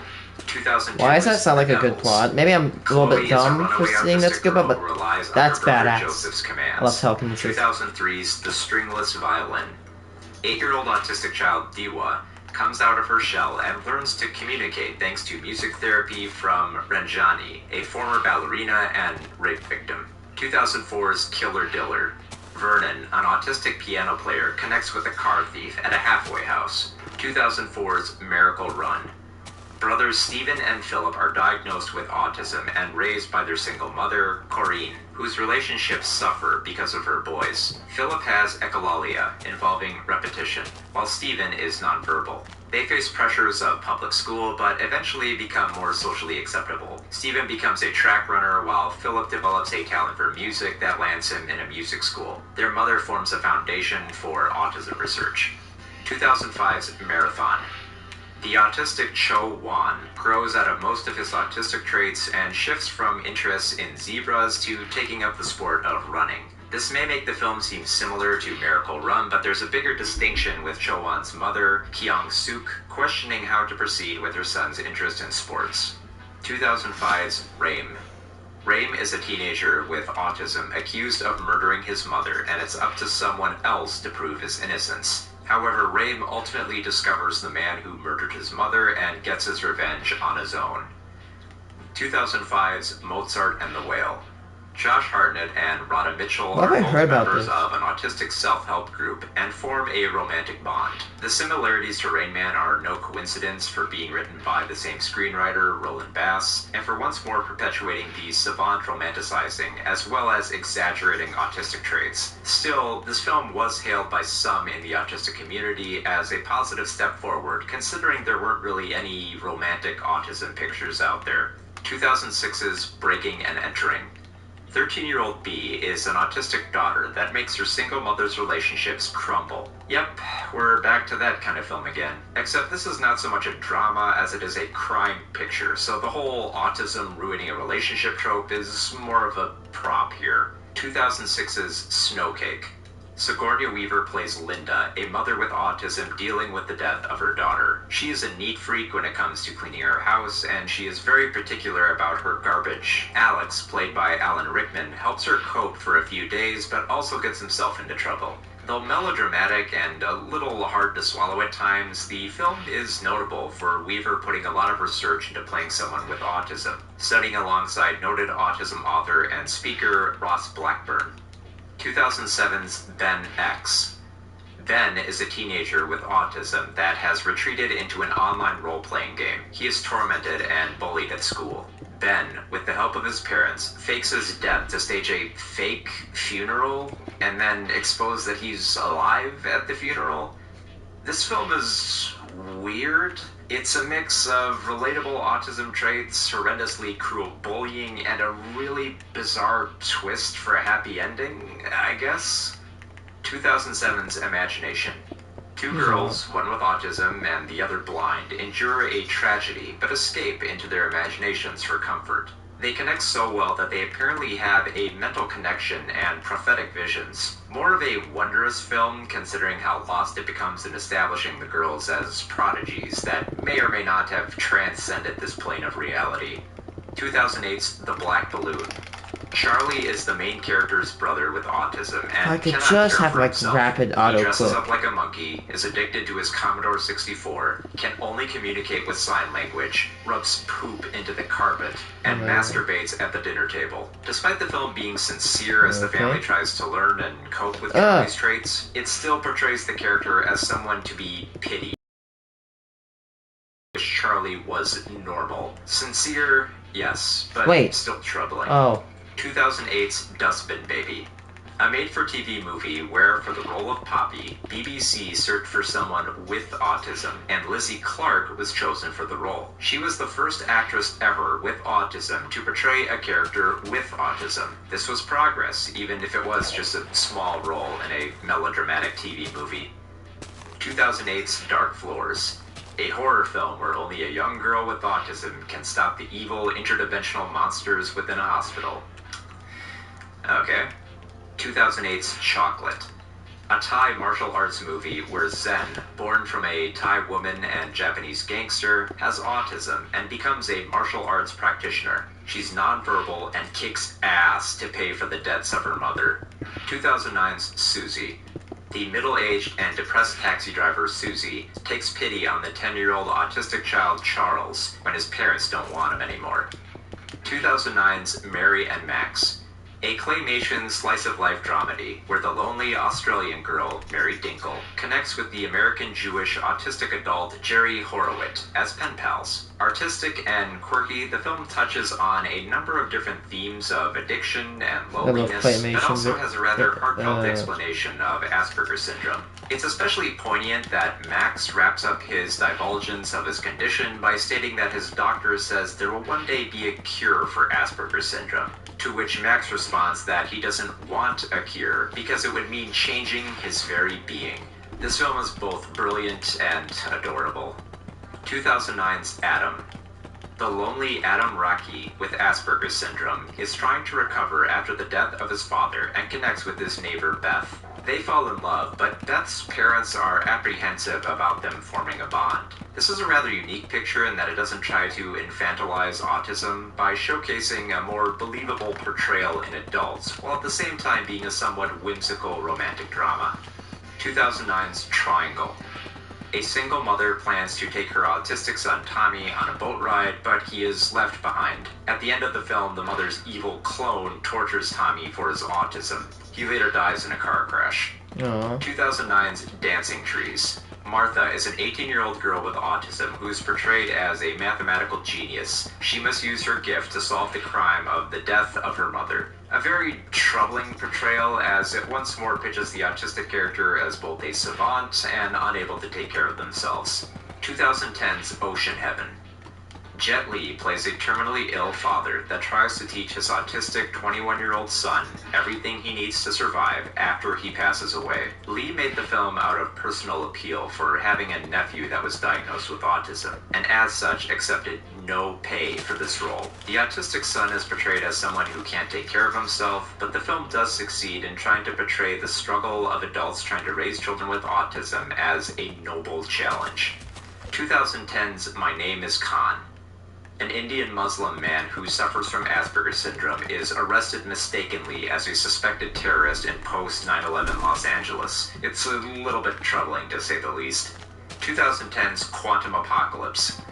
A disaster picture where an autistic adult holds the key to saving humanity from a comet. Not much to say here. 2010's Burning Bright. A woman and her autistic brother attempt to survive a hurricane and a tiger? Her brother, however, is placed in a hospital for his autism, and she has dreams of suffocating him so she won't have to take care of him anymore. That's awful. 2010's Simple Simon. Simon is an 18-year-old man with Asperger's syndrome who is cared for by his brother, who attempts to find him a girlfriend. Some meltdowns, but still a heartfelt drama.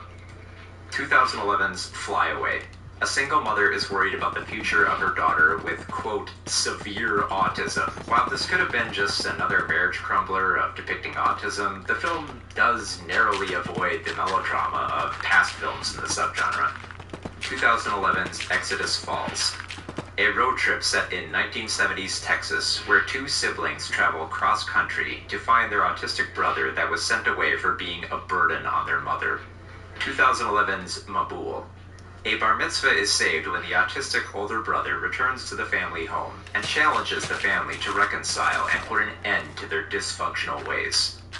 2011's Extremely Loud and Incredibly Close. 9-year-old Oscar Schell has autism and tries to cope with the loss of his father after losing him to the September 11th attacks. Worth noting is that Oscar does not have autism in the original novel that the film was based on. 2011's A Mile in His Shoes. A minor league baseball manager recruits a pitcher who has autism. More savantism. 2012's Barfi. An Indian love triangle with an autistic woman involved. A decent amount of research went into the role considering India has a rather low perception of autism. 2012's The Story of Luke. An autistic young man is forced to adjust to life in the outside world after the death of his grandmother. 2012's White Fog. Teenager Nick Young with autism struggles to overcome his grief after his older brother dies in a car crash. Nick learns to connect with Randy, a friend of his brother, and learns more about the brother that he idolized. Mushy, but well-meaning. 2013's The Odd Way Home. Duncan is a 20-something with autism that goes on a road trip with the troubled woman Maya. Melodramatic, but a decent enough portrayal of an adult with autism without hamming the performances up. 2013's Hardus. An officer neglects his child who has autism, but soon decides to make up for his mistakes and do the right thing for his son. 2016's The Accountant.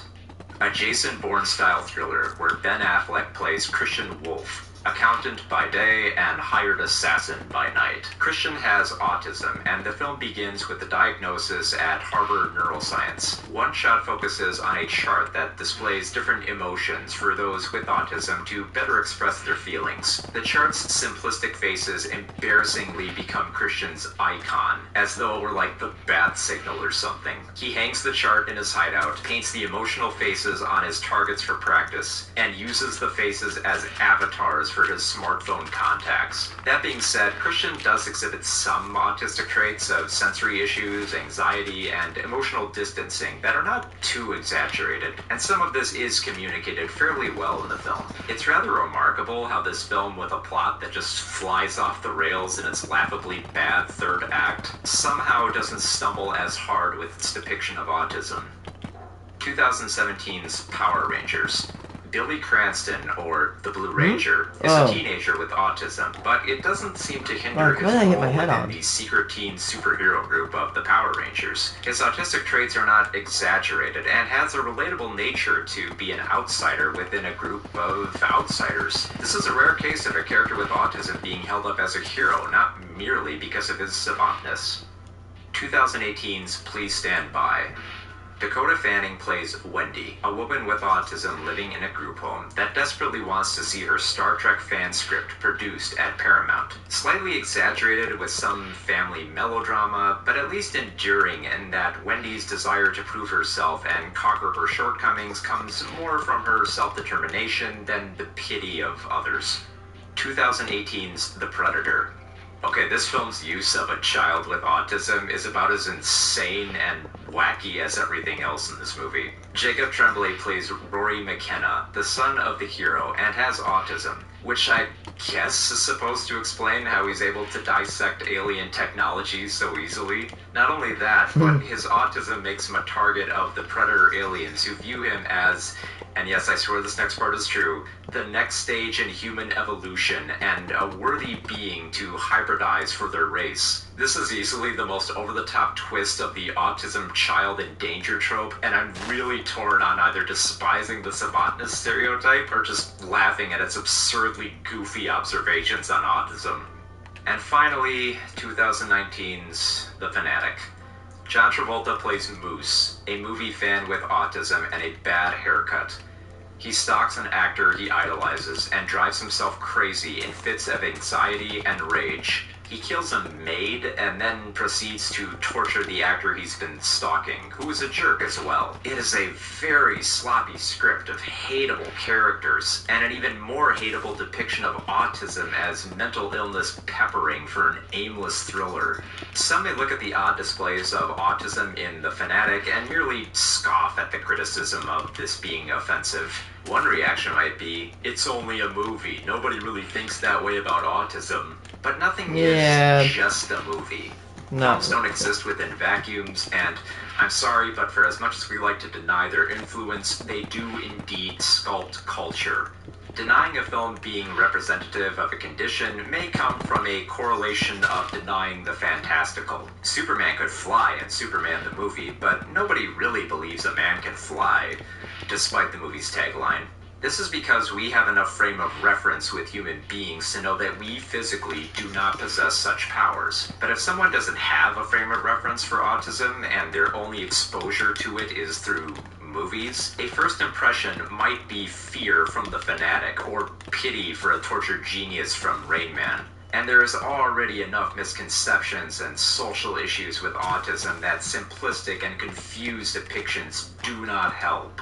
They're awkward at best and detrimental at their worst. Now, all that being said, representation of autism in media has made some great strides. PBS has certainly done their part. Both Arthur and Sesame Street have developed autistic characters that have been inserted not just to talk about autism, but they've become a part of the regular cast as well. Even when a character isn't autistic, there are certain autistic traits that those with autism can gravitate towards to hold up as relatable heroes. One popular character that has been praised by the autism community was Drax from Marvel's Guardians of the Galaxy. He is an alien warrior that doesn't understand to express feelings and is defensive. Freaking love Drax. And is not. We don't pity or fear Drax. He's a misfit, sure, but we like Drax. He's funny, devoted to his friends. I killed the beast from inside! Gets hit by a rock thrown by Groot. Him as an iconic figure of the disorder, despite not being confirmed for having autism. Kids are more likely to buy a Drax doll than a Raymond action figure. Now, will it be revealed that Drax has autism in some future Marvel movie?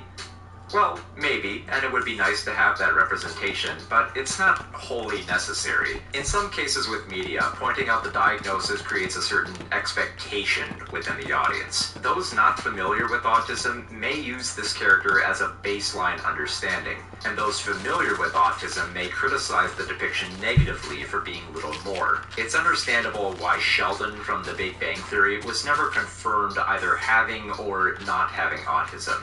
There may be some positive traits, sure, but perhaps bad takeaways as well. Another example.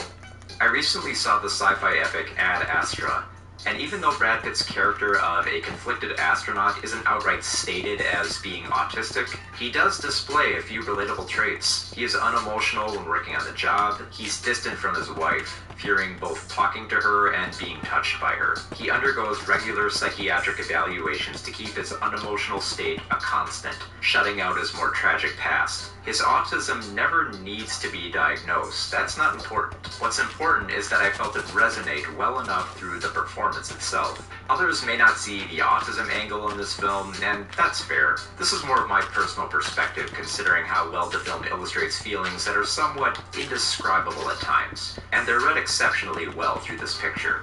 Representation is getting better, and it's exceptionally crucial during a time of great misconception. It needs to keep up so that the more absurd presentations of such trash as The Fanatic do not become the norm.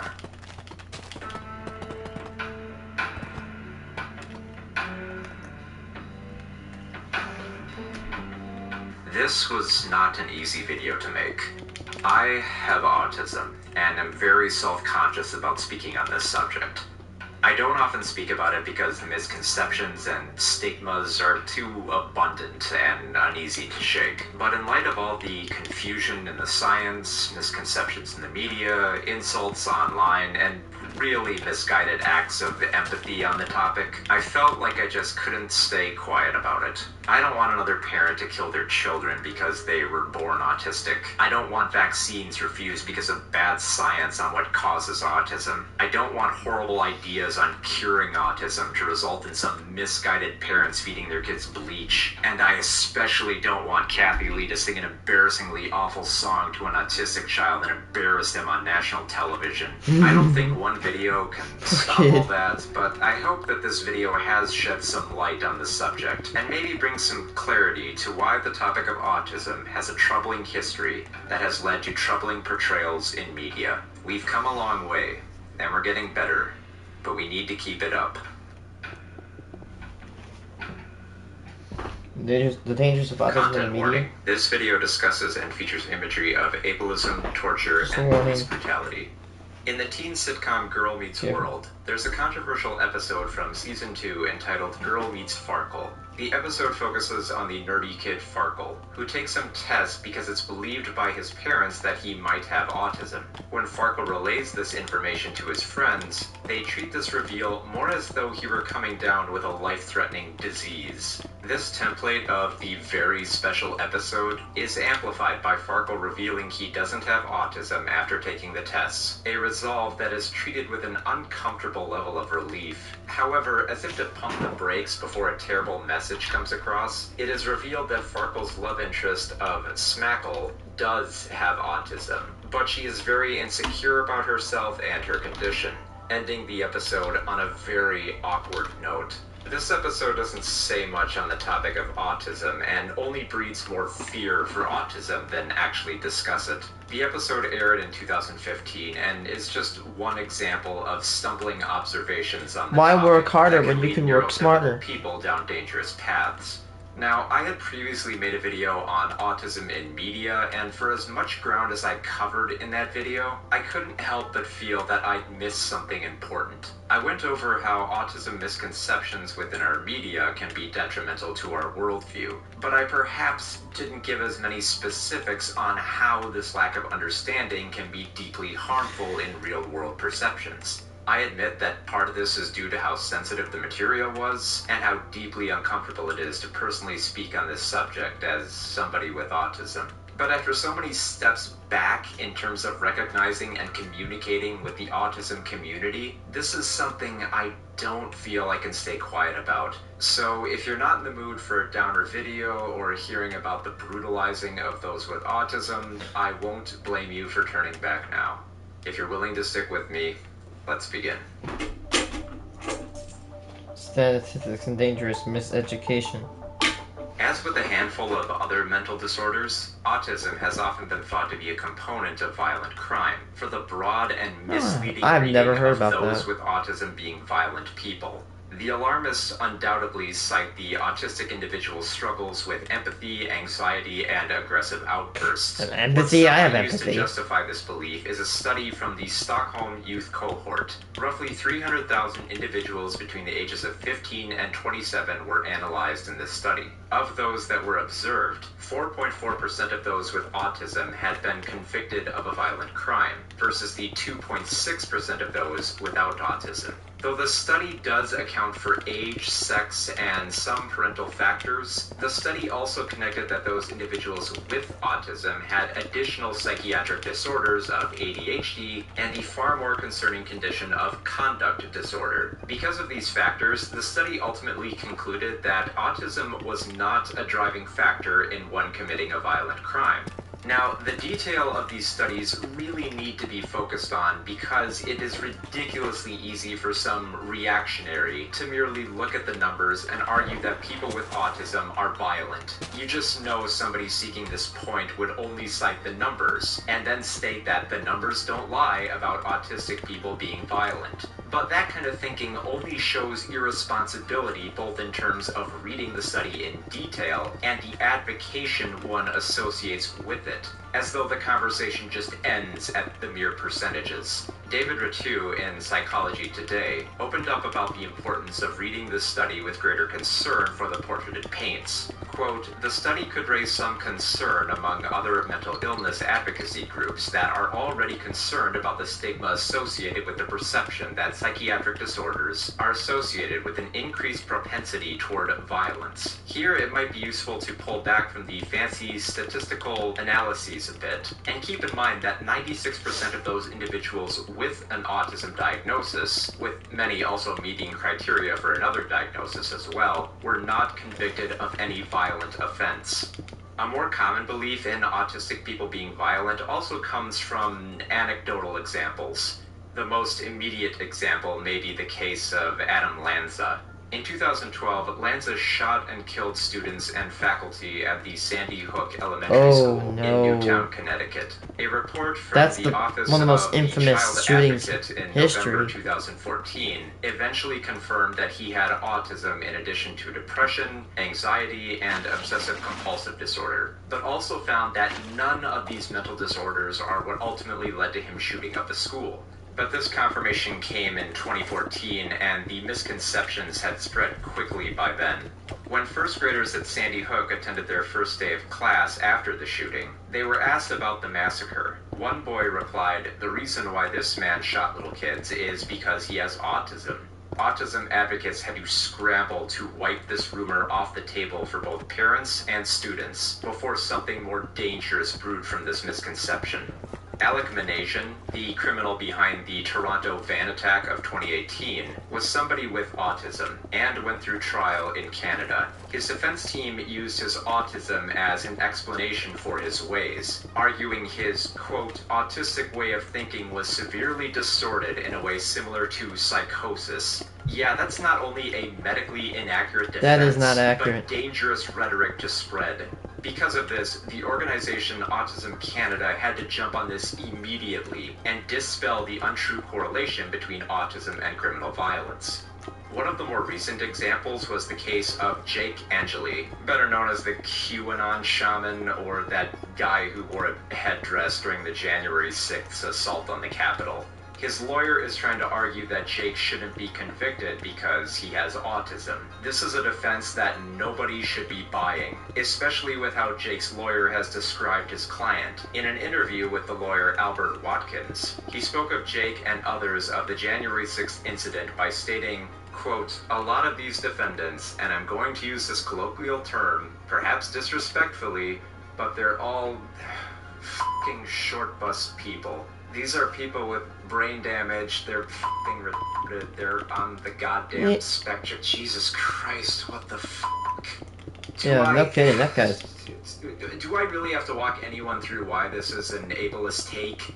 Are we all getting it now? Are we starting? I think if I did a crime, I should be charged as a normal person, even if I had, when I have autism. I should be charged as a normal person. Some may cite the likes of Psycho or Halloween for justification of being cautious of those with mental disorders. Focusing more specifically on autism, they may even cite that awful movie The Fanatic. And believe it or not, in the time since that film came out, there have been even more films released with equally awful takes on autism perception. Music, oh, this one's awful. Violence.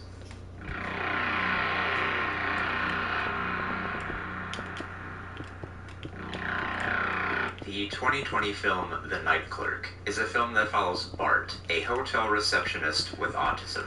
To perfect his social interactions, he resorts to filming other people in the hotel without their consent and even in their hotel rooms. One of his recordings happens to catch a murder, and Bart is torn about what to do with the footage. During all of this, he also forms a bond with the understanding Andrea, where 80% of their dialogue is about autism. Okay, so you've probably already noticed a bunch of red flags with this concept. Let's start with the obvious one about Bart recording people secretly without their consent. The rationale for this is that he needs footage of people behaving naturally so that he can better perfect his own interactions.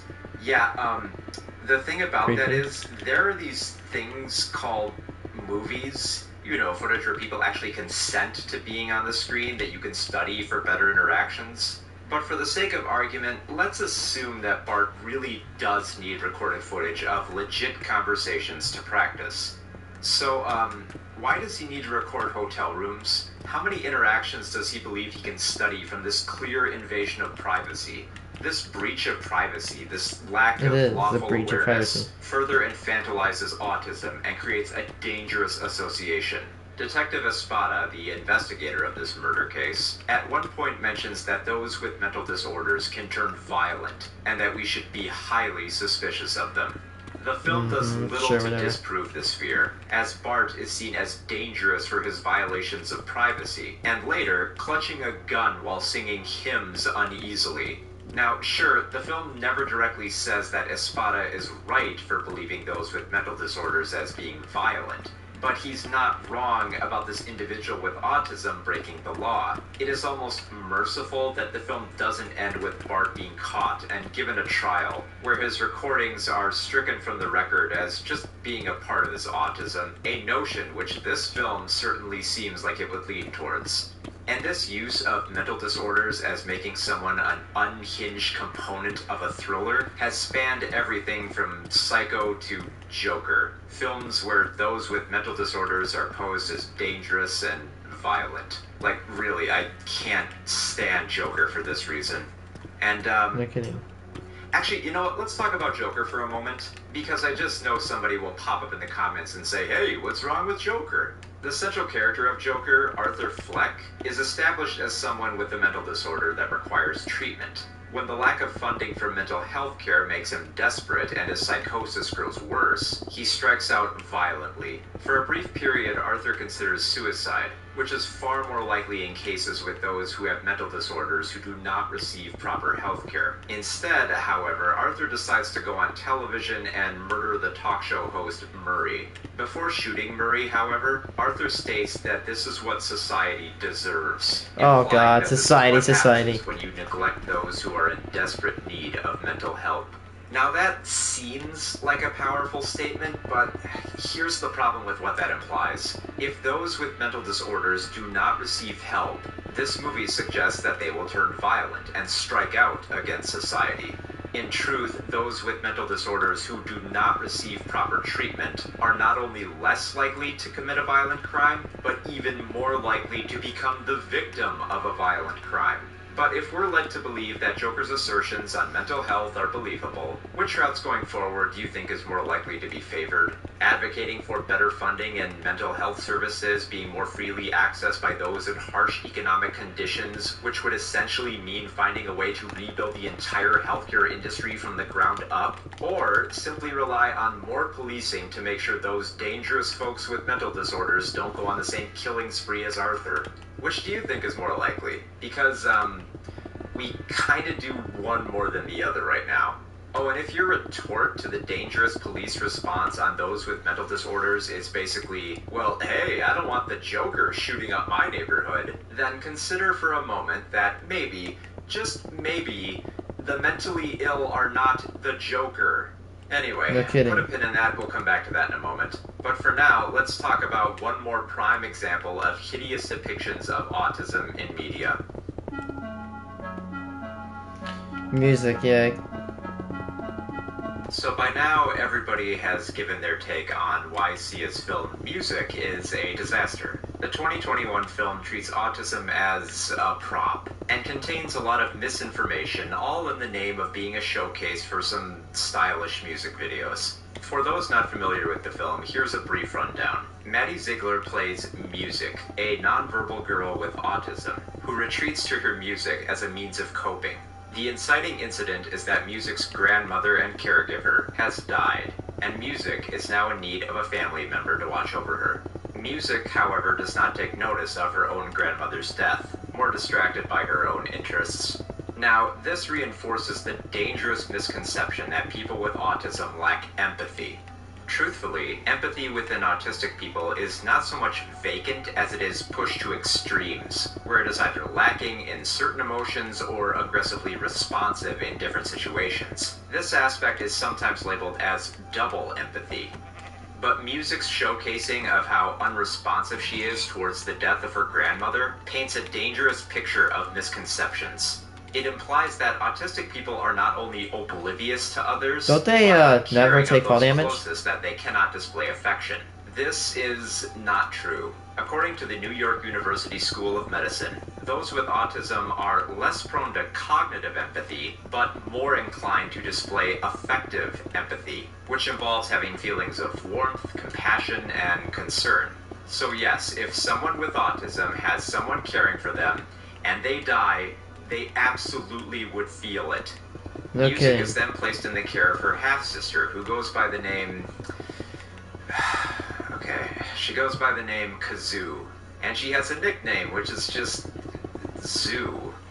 So, Kazoo is a drug dealer who finds that her work is being hindered by trying to deal with Music and her autistic ways. Unprepared to handle No. someone with this condition, she relies on her neighbor, who says that he is skilled in handling Music's violent outbursts. His method is to cover her with love by holding her down so he can restrain Yeah, that's a her. very bad idea. Is that Not only restraining is those it going to be with mentally autism disturbing, during a but for some meltdown has autistic been patients like proven myself, not to that's how you reduce get beat the hell up. and only increases stress. It is not, as this film would have you believe, covering that is a with major love. no-no It is for also a very autistic harmful people. practice, Don't as there have been restrain them like instances where that. Restraining children with autism has led to injuries, and in some cases, even death.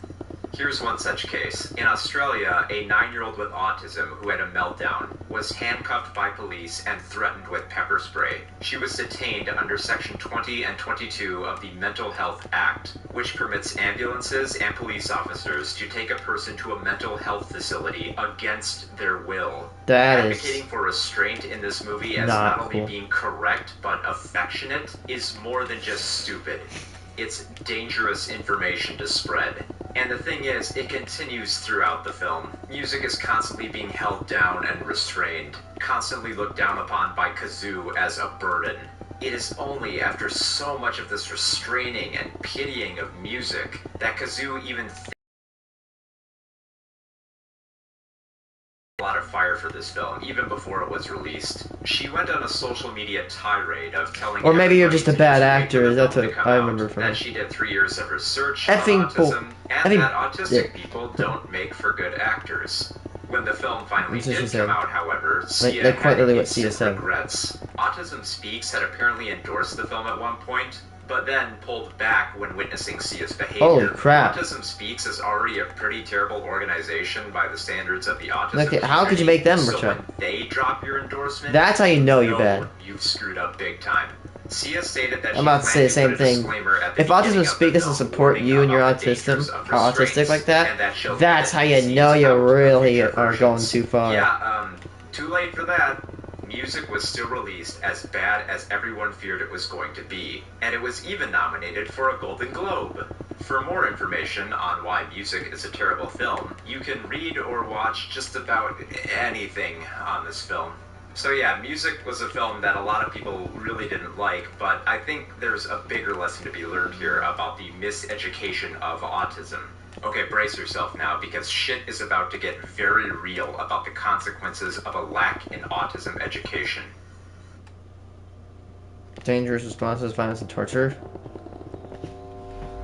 There is an absurdly high number of violent altercations between the police and those with autism due to various factors.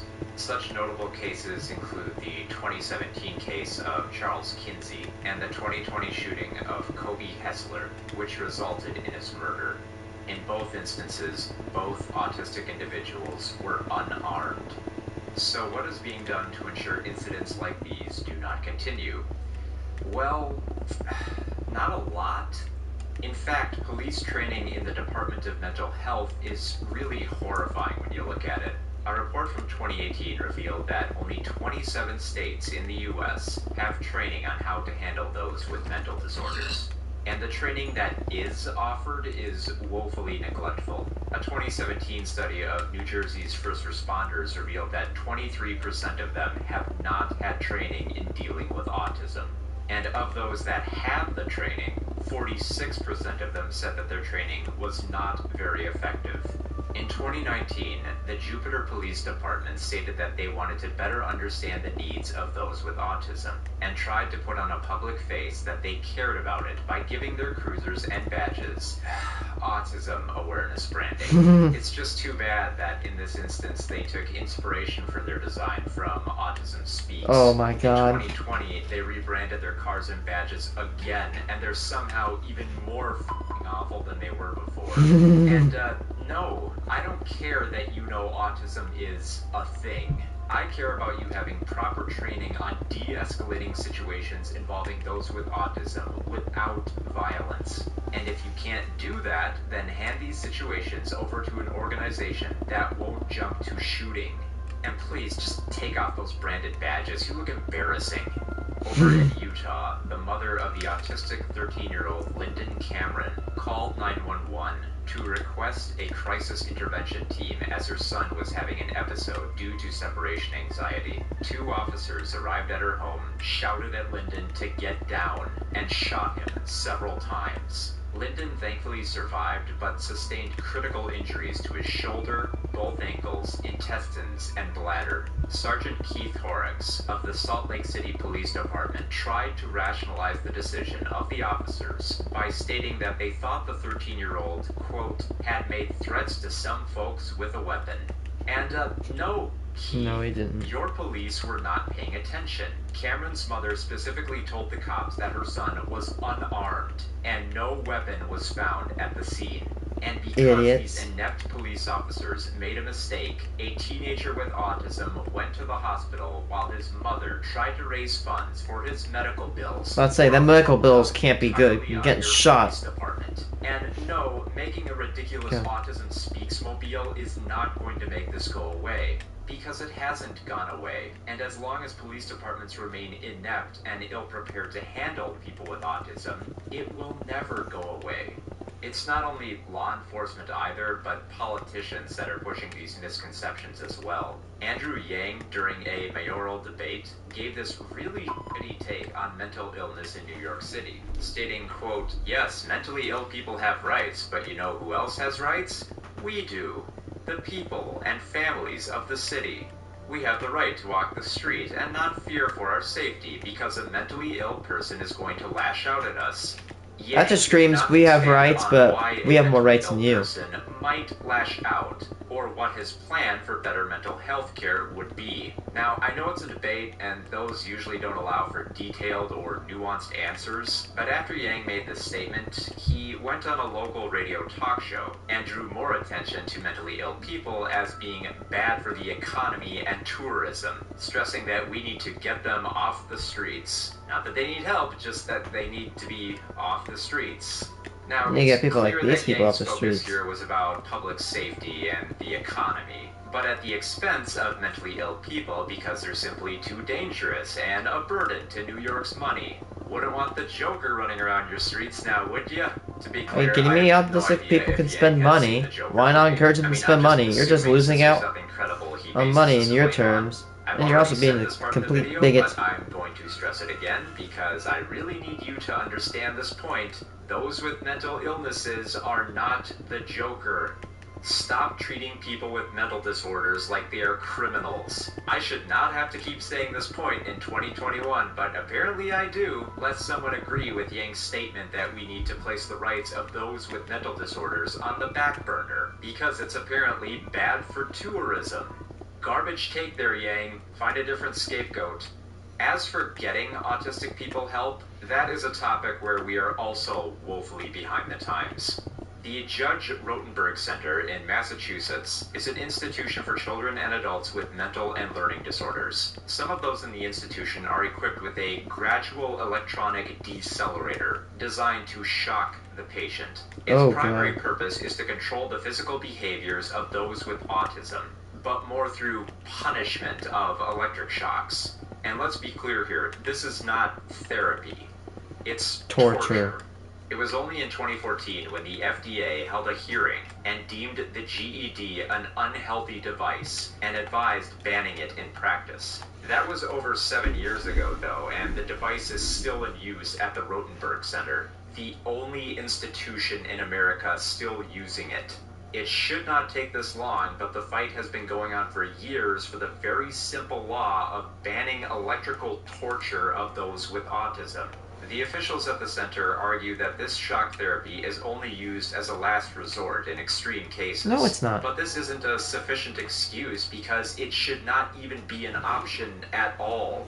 The officials note that those who have meltdowns are far less violent and easy to converse with after having been shocked by the device. But I mean, of course it would. If you don't want someone to do a particular action and you keep hitting them, they will stop doing it. Not because they've learned to manage their actions, but because they don't want to be hit. Jennifer Masamba was a patient at the Judge Rotenberg Center and described her experience with the GED thusly. It lasts 2 seconds, but it feels like 10 to 15 seconds. The feeling is like this pulsing, pulling, yanking, burning sensation that they get in your arm, leg, and whatever spot they shock you in. It doesn't go through your whole body. It will just stay on that one spot where they shock you. but it will tear into it and your whole muscles will clench up and raise up, and you have no control over your muscle for that period of time. It's a terrible pain. I have no idea how to describe it. They describe it as a bee sting, but some people will say it's like 100 bee stings. It's not just like a bee sting, it's like a bunch of bee stings. Unless you've been tasered or something, or electrocuted by something, I don't know how to describe the feeling. The pain is really bad. Massachusetts resident Lauren Emick had an adoptive Chinese daughter with a schizophrenic affective disorder that caused aggression. Her daughter went to the Institute for Shock Treatment and is apparently now allowed to come home overnight sometimes because of her current behavior thanks to this treatment. In response to those saying that GED should not be used on those with mental disorders and favor alternatives, Lauren responded by saying, "I would like to hear what those are." And that's just like the shittiest argument for saying that GED should still be in use. There have been other methods for dealing with violent meltdowns more humanely. And even if there weren't, we shouldn't just have to settle for this barbaric excuse for reducing physical meltdowns with electricity. There is still an active campaign to get this ban finally passed by autistic advocacy groups. If you're interested in actually doing something about this problem, please check out the links below for more details. Because it should not be this difficult to ban the zapping of autistic people with electricity. Even the most ignorant of those on the subject should be able to understand that shock therapy is bad, actually. Most people have seen films like One Flew Over the Cuckoo's Nest, and probably understand why shock therapy is a terrible idea and should have been banned long ago. Then again, we've apparently gone backwards with some of this, as with the action film Jolt, which depicts a woman with a mental disorder that makes her dangerously violent and is in need of electric shock therapy to curb her violence. Now, yes, for the people who defend this movie, I'm aware that the film's shock therapy is meant to be more of an allegory for how toxic elements of patriarchy are treated with passivity. Yes, I know, I can read themes too. But posing the hero as having a mental disorder, and the framing of her shock treatment as a requirement to function, along with an ending that has her still bound by this therapy, it's really hard. Yeah.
Yeah, I'm muting. I'm talking to someone. Sorry.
Okay, one thing I need to ask from Minecraft is, can we please have like repeat, like, look at this. This is not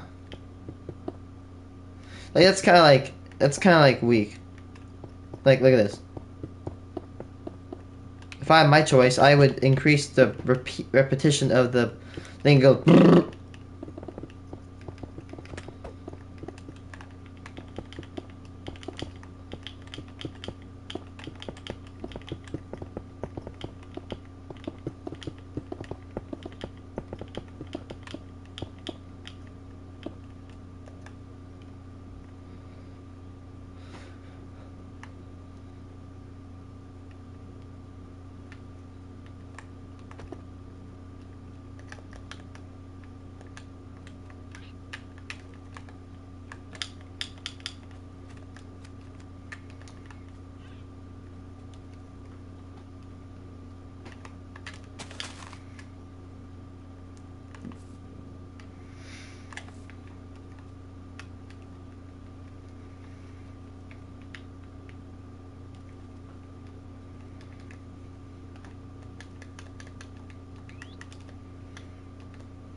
Sorry, pandas.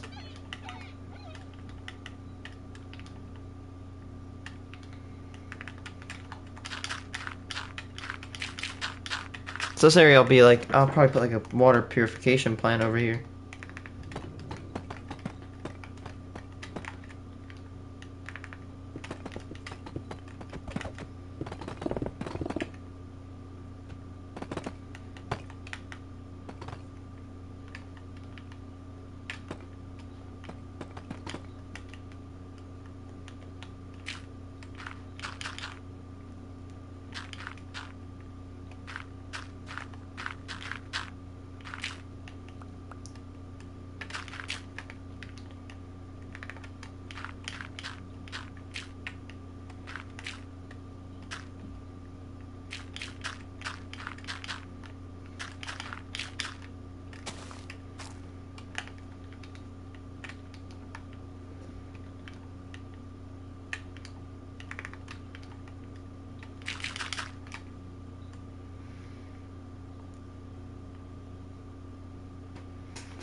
Alright.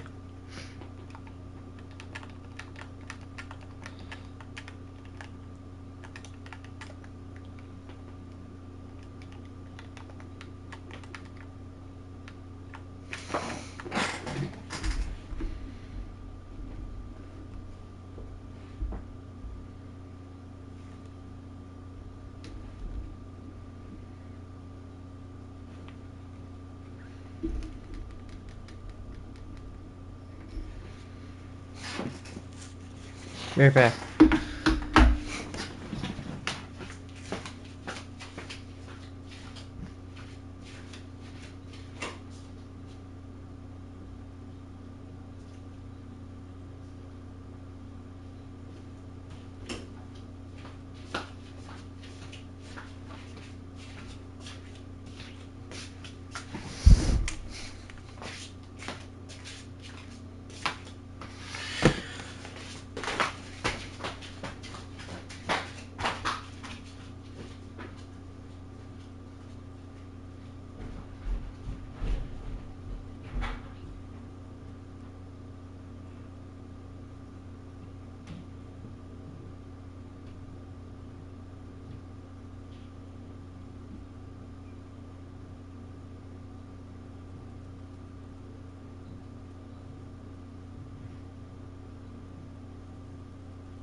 Alright.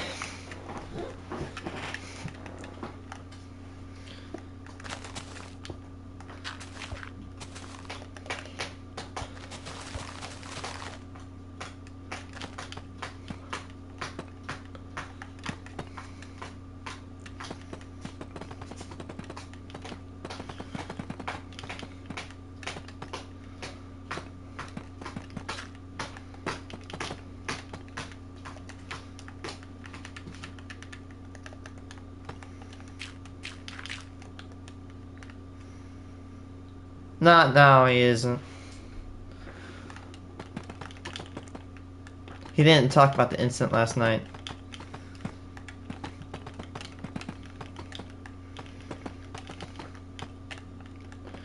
Not to me, he did.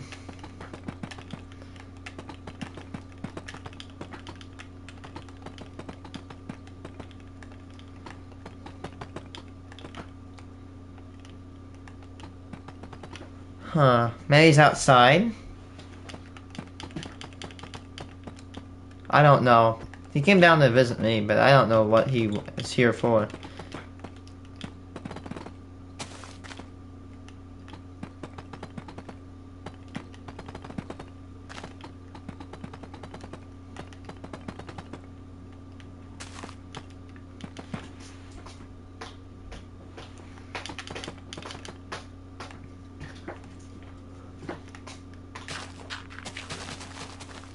Okay.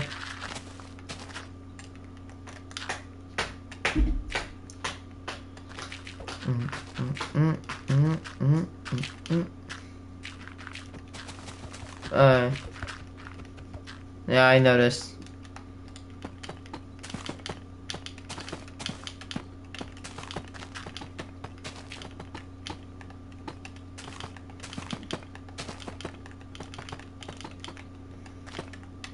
Oh my god, dumb drift! Come on. I hate this drift. It's going up.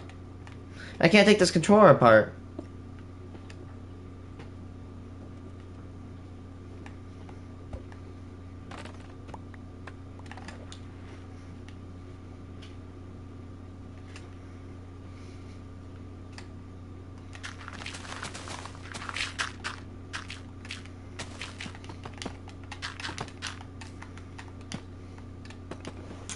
No. No work tonight, actually. For some reason.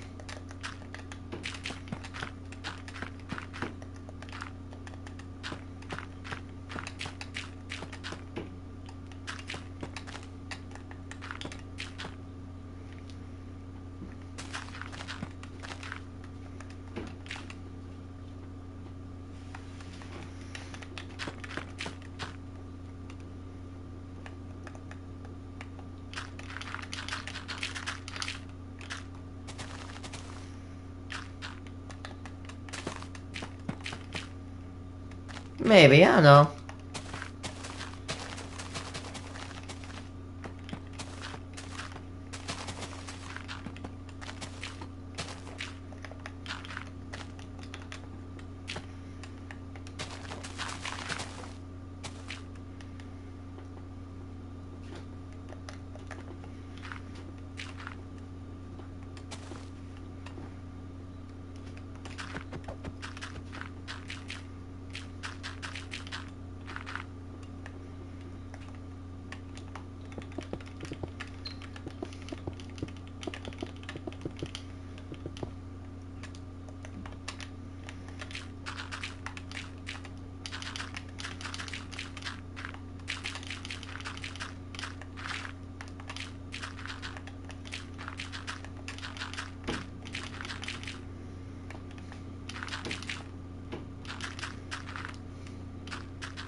For that cow despawns.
Okay.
Mm-mm. Mm-mm.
Mm-hmm.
Exploding pumpkin or melon, whatever.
I like that a whole lot better than what it was before. It doesn't look perfect, but it's better than, definitely better than what it was before.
Mm-mm-mm.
That villager's panicking. He can't get back to his village.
I'm doing very good at this.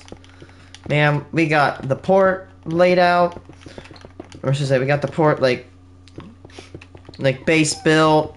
We got the area where I'm gonna put my water treatment plant prepared. I fixed the stupid, ugly underpass over there. I fixed the overhanging, overhanging, thing, and now I'm about to fix this. And I'm gonna go eat lunch after I fix this. I'm gonna go finish building that. And then if I can finish building up, what the hell? Oh my.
Oh, hey!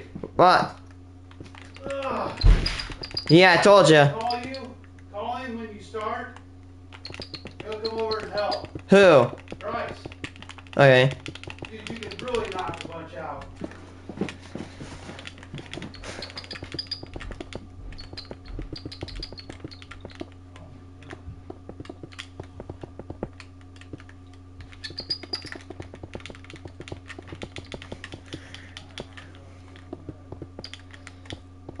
Alright, I'm gonna go eat. When I come back, my plan, if I'm not busy the afternoon, I'm gonna do this, fix that, do this, prepare this for little nice little apartments, housing over here. Try to do something with this coast right here. I want to do some prefab, hopefully this little coast, and then prefab this. I think this is right here. That and this are the two things I need to prefab and get ready. This village, well, you're not gonna last longer, probably. Yeah. Anyway, I am going to go, and I'll see you later.